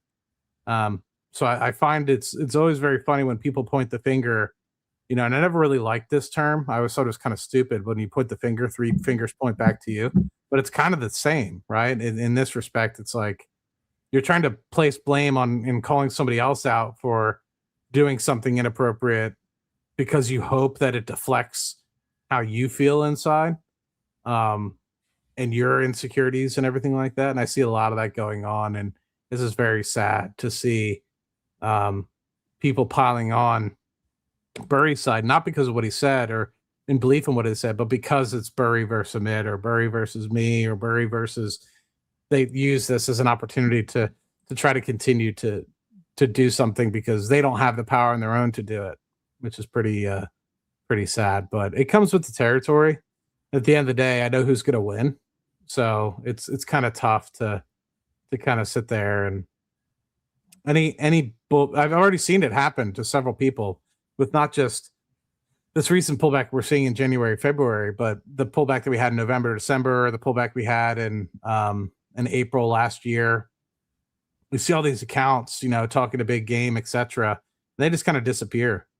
And it's like, I wonder why. Because there's not money to be made in this. Like, there's very little money for the amount of effort. Like, there's very little money to be made in this. It's almost a passion. If you didn't have a passion for it, you're going to fall by the wayside, which is why I think you see so many YouTubers go into the dust. You see so many people on X that were influencers go into the dust because there's not a lot of maybe money. I've been doing YouTube for over 10 years, and this will probably be my 6th or 7th year of streaming rather regularly, and I make less than $10,000 a year across everything. In fact, last year I probably made less than $4,000 overall, to which I spent on going to Miami, on which I spent going to Rocket Lab to go to the events. It's a cash flow negative venture for me. And I do it because I get to meet individuals like yourself, and I get to, do and make myself a better investor and a better person and a better all around informed individual. And if I did it for the money, like a lot of these other people, then I probably would have stopped doing YouTube many, many years ago. And same thing with X. Yeah, the only thing I'm gonna say to close out this little thing is Amit is one of the most stand-up people I've ever met. I've met a lot of people, and that's all I'm gonna say. He's an amazing person. So we'll leave that at that. I am considering reading the Burry thing. Against my better judgment, I'm thinking about buying it just to read it at this point. I kind of want to comment on it, but I don't know. We'll see. Anyway. Steven, I met through Amit. Anyway. Let's see. And yes, my 24/7 streaming channel is still live. There's more things I want to do with that. If you guys are interested, the link is in my description. I'll post it in Steve's as well. Yeah, QXO is going to be, I think, big. I like QXO a lot. The last acquisition is a stepping stone. Brad Jacobs has done more than 500 M&A deals in his career. That is how he's building this company.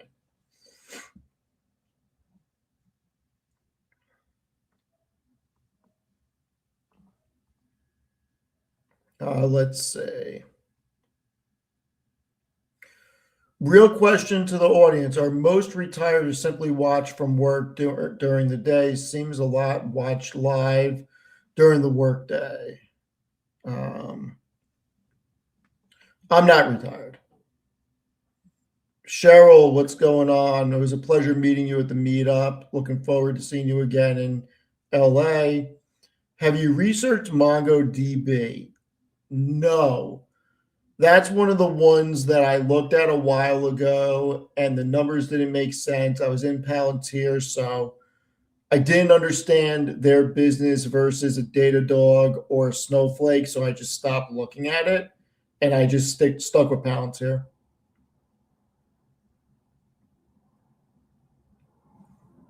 If they stopped making Entenmann's coffee cake, that's a crime. Did they really? Entenmann's coffee cake's amazing. It is so good. So good. By the way, their chocolate chip cookies are legit.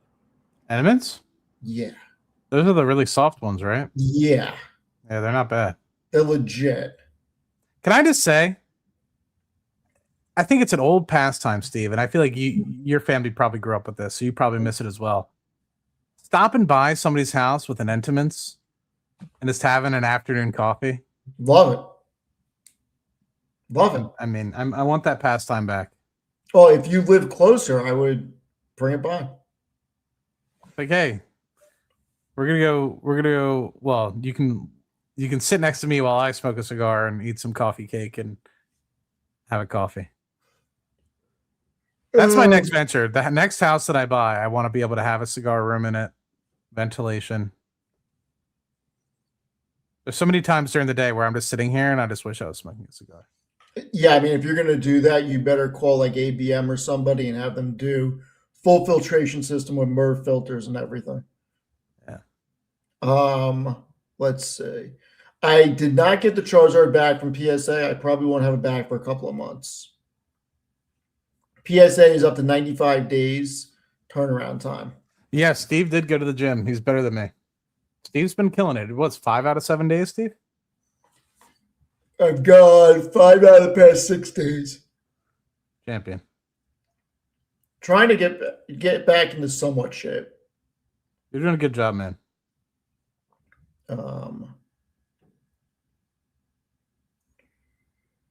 Let's see.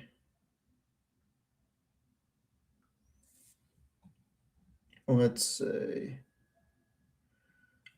The only thing I say about Pokemon is it's outpaced the S&P 500. So I was on Alex's stream today, Nostalgianomics. We talked about it for like an hour and a half or so. It was a good stream. Let's see. Huh, my cookie's gone. Y'all acting like I didn't eat that. I was eating it on stream. Y'all you could have seen me do it.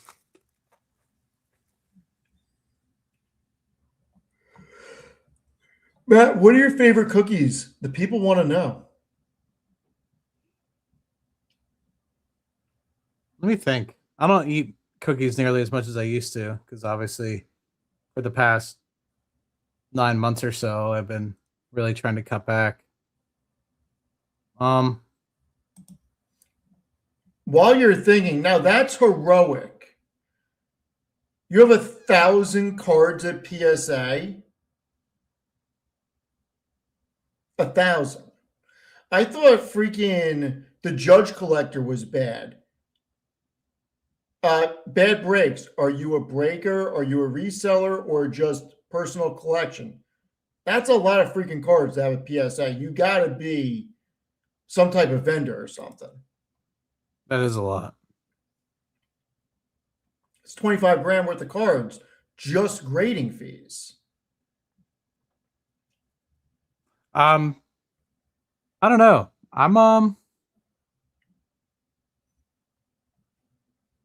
Tell you when I was a cookie monster, Steve, was when you were getting me on that Levain's. Oh yeah. What was that Brooklyn bakery you made me order from? Oh, Fortunato Brothers. Yeah, that was good too. I think I still have those in the freezer. They might be expired at this point. Those rainbow cookies were good. Those rainbow cookies were good.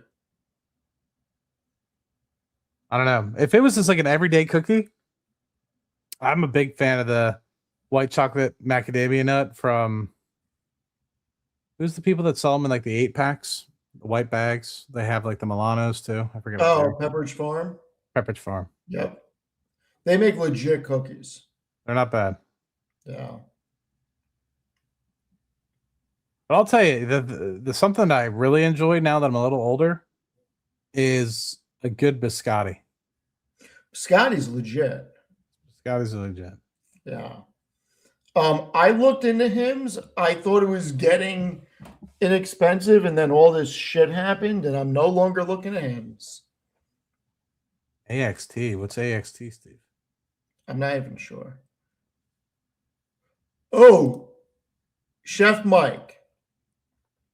That does not surprise me, but rainbow cookies are so legit. Oh my God. So legit.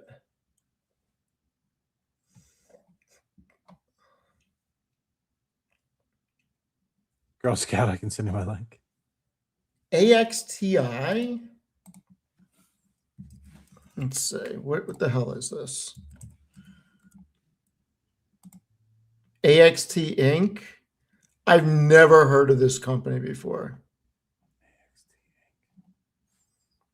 Um, 1.3 billion valuation, 90 million revenue. I'm not going to be able to help you with anything. I know nothing about these small caps. I'd have to look into the business.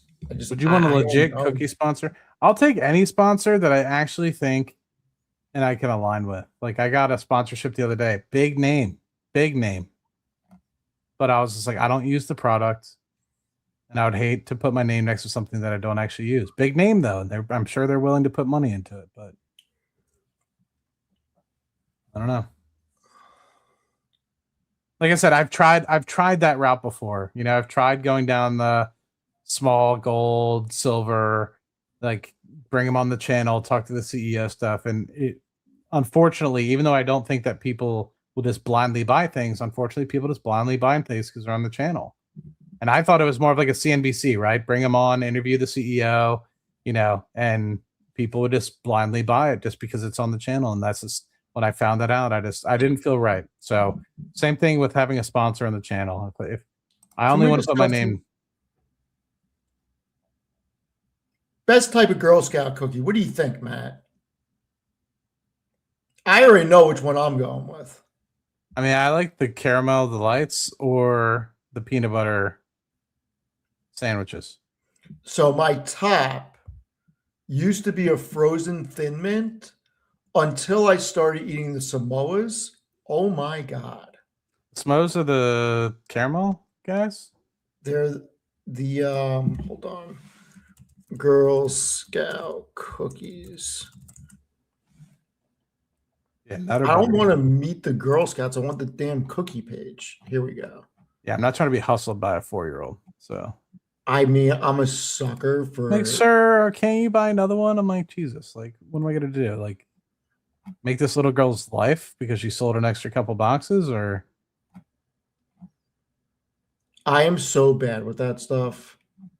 well, it's like, what is it? It's like $5. You make their day. Like, it's tough. Like, No, I'm just saying, like, I buy for my friends, I buy a bunch of them. oh yeah, I know. Um, okay, I went to buy Girl Scout cookies, but I can't see all the different flavors. Like, what the hell? Oh, this is America. Like, I want to know the different flavors. How don't they have pictures of this stuff? Here we go. All right. They go door to door in your neighborhood. That's savage. That is savage. Good for them, though. I'm glad that they're building that skill because The caramel delights are Venturefuls. freaking great. They Which are one are delayed. Samoas then? Those are legit. Why are they not on here? Yeah, there's Samoas. The caramel delights. Yeah. Yeah. Okay. And then I I've didn't mean never peanut seen butter. this. Is this new? Which The one? Venturefuls? Yeah, I was about to say I never seen that. Never seen that. And I was gonna say it's tough, man. I could do the tag-alongs all day slash Dude, the peanut butter Toffee patties, but Tastic are really good too. really, I've never had Yeah, it. they're good. Girl Scout cookies are like crack. Pretty good. There's a girl who sold 81,000. Would you guys want a legit cookie sponsor? I mean, I'm not looking to take sponsorships. And I kind of feel like what Matt said, like I wouldn't just take one if I didn't like the product. Like you see me take a cookie sponsorship, like that means I actually eat their freaking cookies.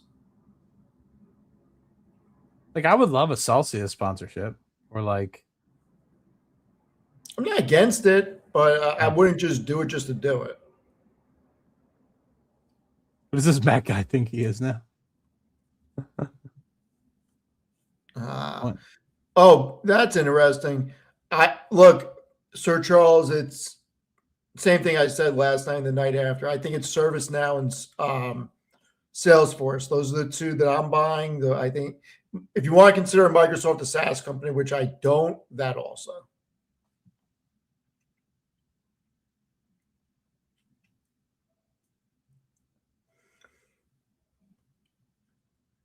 Let's see. Yes, Chef Mike, I agree. The Samoas are legit addicting.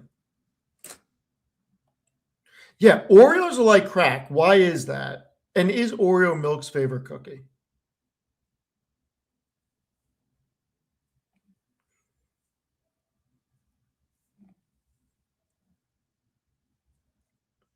Yeah, a lot of people liking the Samoas and the Thin Mints. I'm with it. I am freaking with it.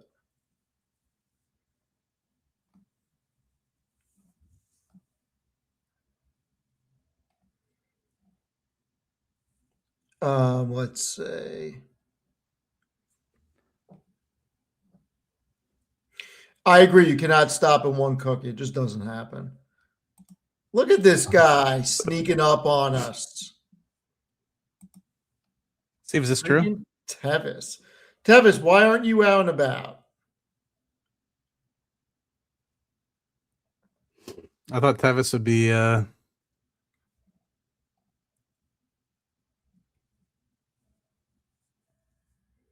Yeah, I thought Tevis would be on a date or something.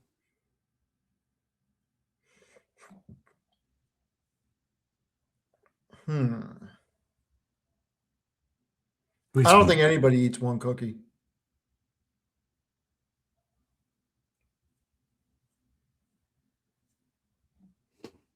If I met John McAfee, no, isn't he dead? I thought John McAfee was dead. I don't know. I think he's alive.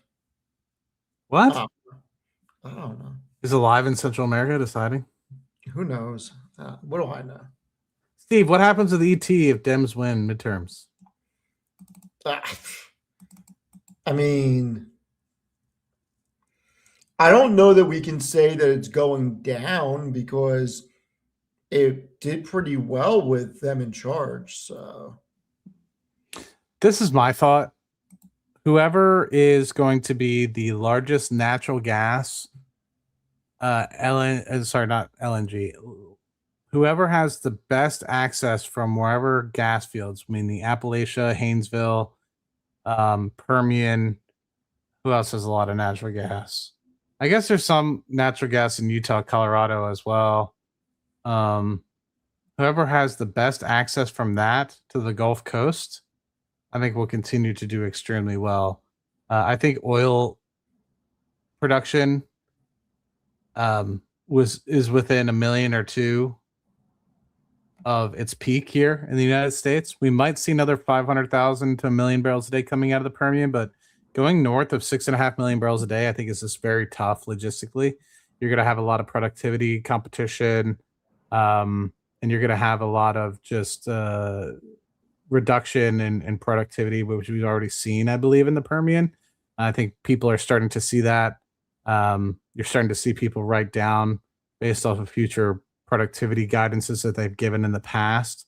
So no longer, I think there was a large step up and increase from, the past 10 years to late 23, 24, maybe even into early 25 of productivity gains that people have been able to get with increasing lateral length, increasing stages in individual, increasing the total number of actual frac sand per foot of total frac length, etc. And or total completion length, not frac length, total completion length. And I think now you're starting to see that no matter what, there's just been so much development in the Permian that it's difficult to kind of keep that oil production going. And I don't think we have the next play fully understood. So am I saying we're peaking on the Permian? No, but I would say by the end of 27, early 28, I wouldn't be surprised if the Permian comes off a plateau. And it'll be tough to kind of continue in that realm because of productivity declines. And then with the amount of export that we're seeing in the United States from US LNG, I think you're going to have a lot of facilities coming online in 27, 28, 29 that is going to send that gas globally, and it's going to increase the prices in the United States, which is beneficial for the upstream operators in the United States. So you're going to have a further increase of one, because AI needs power. So you're going to have these peaker plants coming online from natural gas, coupled with the fact that you're exporting so much more gas, that's going to put a floor on natural gas prices here in the United States. And if you get above $4, $5, $6 consistently in the United States for Henry Hub gas, that unlocks a lot of inventory that has been in the backlog for a lot of companies in the Haynesville, Appalachias, Utica. So to me, I think that anybody that has an expansive amount of natural gas pipelines in their portfolio will do well if that plays out. Now, there could always be a scenario where natural gas three main prices. ones: What's that? Energy Transfer, Kinder Morgan, Enbridge. Well, I guess Enterprise Products you can put in there too. But they're all hyper focused on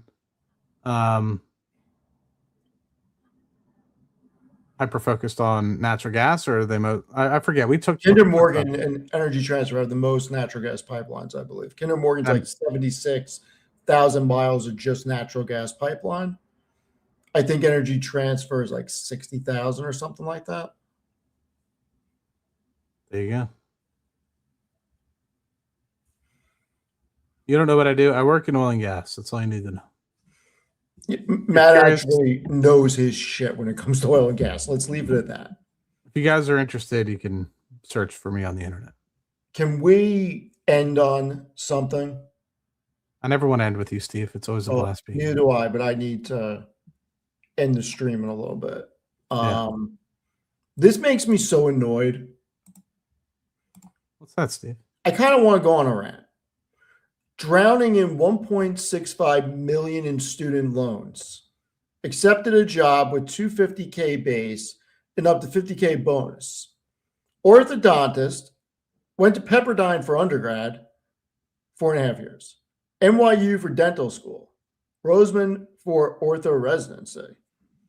And now this person is considering this all unfortunate choices due to how crazy the costs are. $1.65 million in student loans. How is that even possible? How? How much is Pepperdine a year?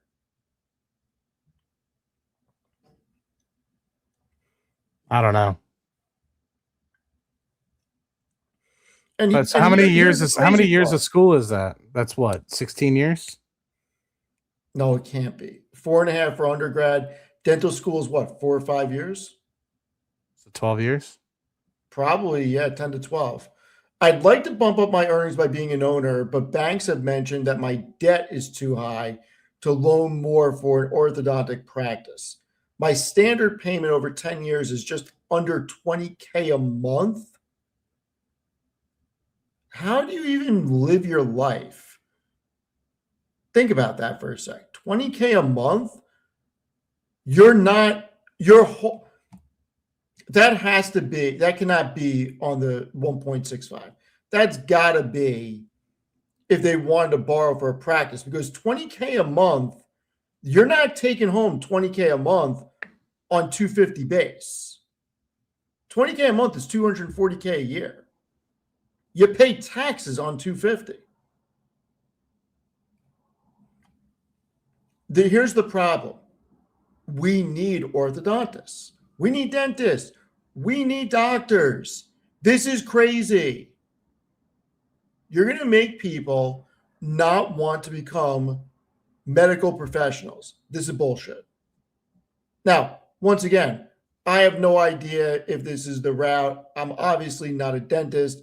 I just see stuff like this and I'm like, how the hell did they get to 1.65? Was it 800 and you didn't pay and then you had interest accrue? I don't know. Now, here it does say, I really racked up interest even during the 0% COVID years. Interest accrual is really what got me jacked up into this. So I'd like more information on this scenario to understand it. And maybe it was nowhere near this and they just didn't do what they needed to do and ended up in this situation. But either way, the entire student loan business needs to be overhauled. Not just I don't think it's. I see what you're saying. The whole student loan business needs to be overhauled, but I really think it's this unfortunate event that I think everyone believes they need to go to college. So if I told you the amount of people, and granted, who was it? I think it was me and Doug. I don't think Doug would mind me saying this, but we had lunch the other day. Actually, it was probably a month or two ago, and we were going through all the majors that you could choose from a local university here in Houston, and it was astonishing to me how many extracurricular sort of majors that people can choose without actually being able to benefit the United States in any sort of way before. So a lot of those degrees led to your best option out of college with those degrees is to become a professor in that degree, right? So like you couldn't necessarily take a I don't know, arts history degree and, take that and apply unless you become a very select one of a million sort of art history major that allows you to uh hyper focus on high net worth individuals that are looking for, particular artistry that might be coming up in value, etc. The likelihood is that you're going to go and potentially become a teacher or a professor. And I'm not saying that that's a bad thing, but you have these people going to these elite colleges to study art history, spending $50,000 to $100,000 a year to get this degree, to which it doesn't make sense on on the other end. Now, if you're going to school for some sort of engineering, manufacturing, focused sort of engineering, mechanical engineering, aerospace engineering, you're likely to get an opportunity coming out of college that pays rather well. And so it's this cost benefit analysis as well. Like there's a lot of local schools that you don't need to pay $20,000, $30,000 a year, but people want to go because of the experience. And so when you go to you're paying for an experience, you're likely to end up, you know, paying for that.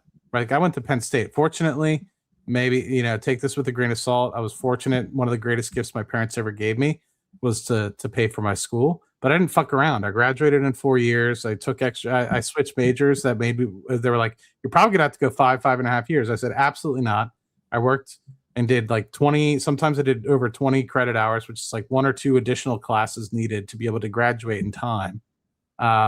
And I was just fortunate that they gave me that gift.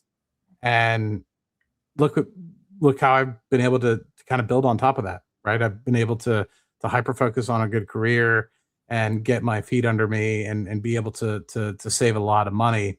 Um, but I think so many people enter and they choose the wrong degree. They screw around. Some of them, I know a lot of people that didn't fortunately finish, and that actually ended up probably being a benefit to them because they probably would have ended up being what they ended up being anyway, even if they did finish whatever degree, and they probably would have racked up another $40,000, $50,000 worth of debt.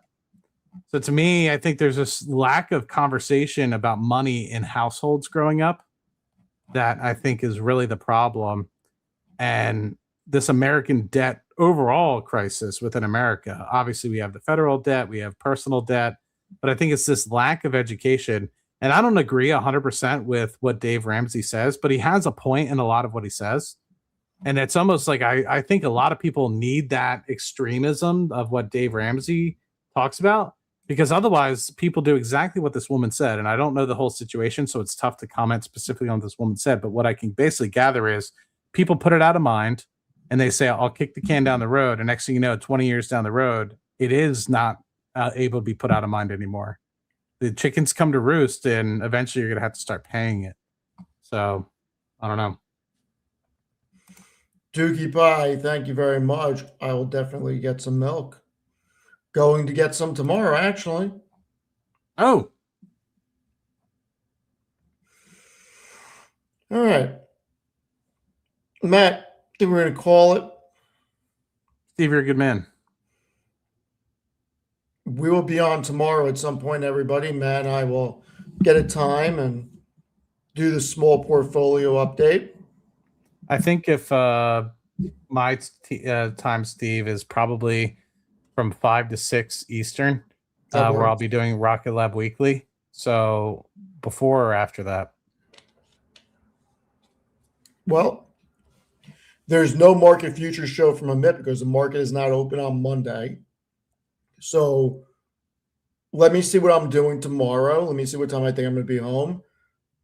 definitely after, maybe before. I appreciate everybody. I'm on the reward path to 20K. So I'm Let's almost get Maddie within there. Go subscribe to Matt. 400 people of 20K on YouTube. Appreciate you all, and it's been a blast. I always love coming to hang out with you guys. So thank you, boss lady. Much appreciated. Charles is The real question is, when are we going to meet? I think Charles is the only mod now that I haven't met, and Midwest. I haven't met Midwest in person. Chelsea said she's going to be at the Chicago meetup. Good. Yeah, I know. Well, I don't have anything planned during that time, and I think he said it was going to be May-ish, maybe. Yeah, end of May, last weekend in May. Chelsea said she's going to be there. Dookie Pie, thank you so much, my man. Much appreciated for becoming a member. I think Spencer's going to be at that one also. We did meet in Miami. That's true. Can't believe I forgot about that. So Spencer and Chels are going to be both there. That's right. We did meet in Miami. All right, everyone. Enjoy the rest of the night. Enjoy the rest of Valentine's Day. We'll be back at you tomorrow. And I have a video coming out in the morning where I just rant. Probably find it interesting. Matt's got Rocket Lab Weekly tomorrow. Likely. And we'll go from there. And to answer that gentleman's question in the chat, no, I'm not afraid of a recession. I personally would welcome it, but I recognize not everyone will. I personally am looking towards 10 years down the road. I think a recession would bring great prices and would personally welcome it. Oh, my God. I got to hit the sheets. I'm exhausted. You're the man. All right, Steve. everyone. Not calling Amit. I'll speak to him tomorrow. Trump is live. Trump is All right, everyone. Have a great night. Over and out. Cheers.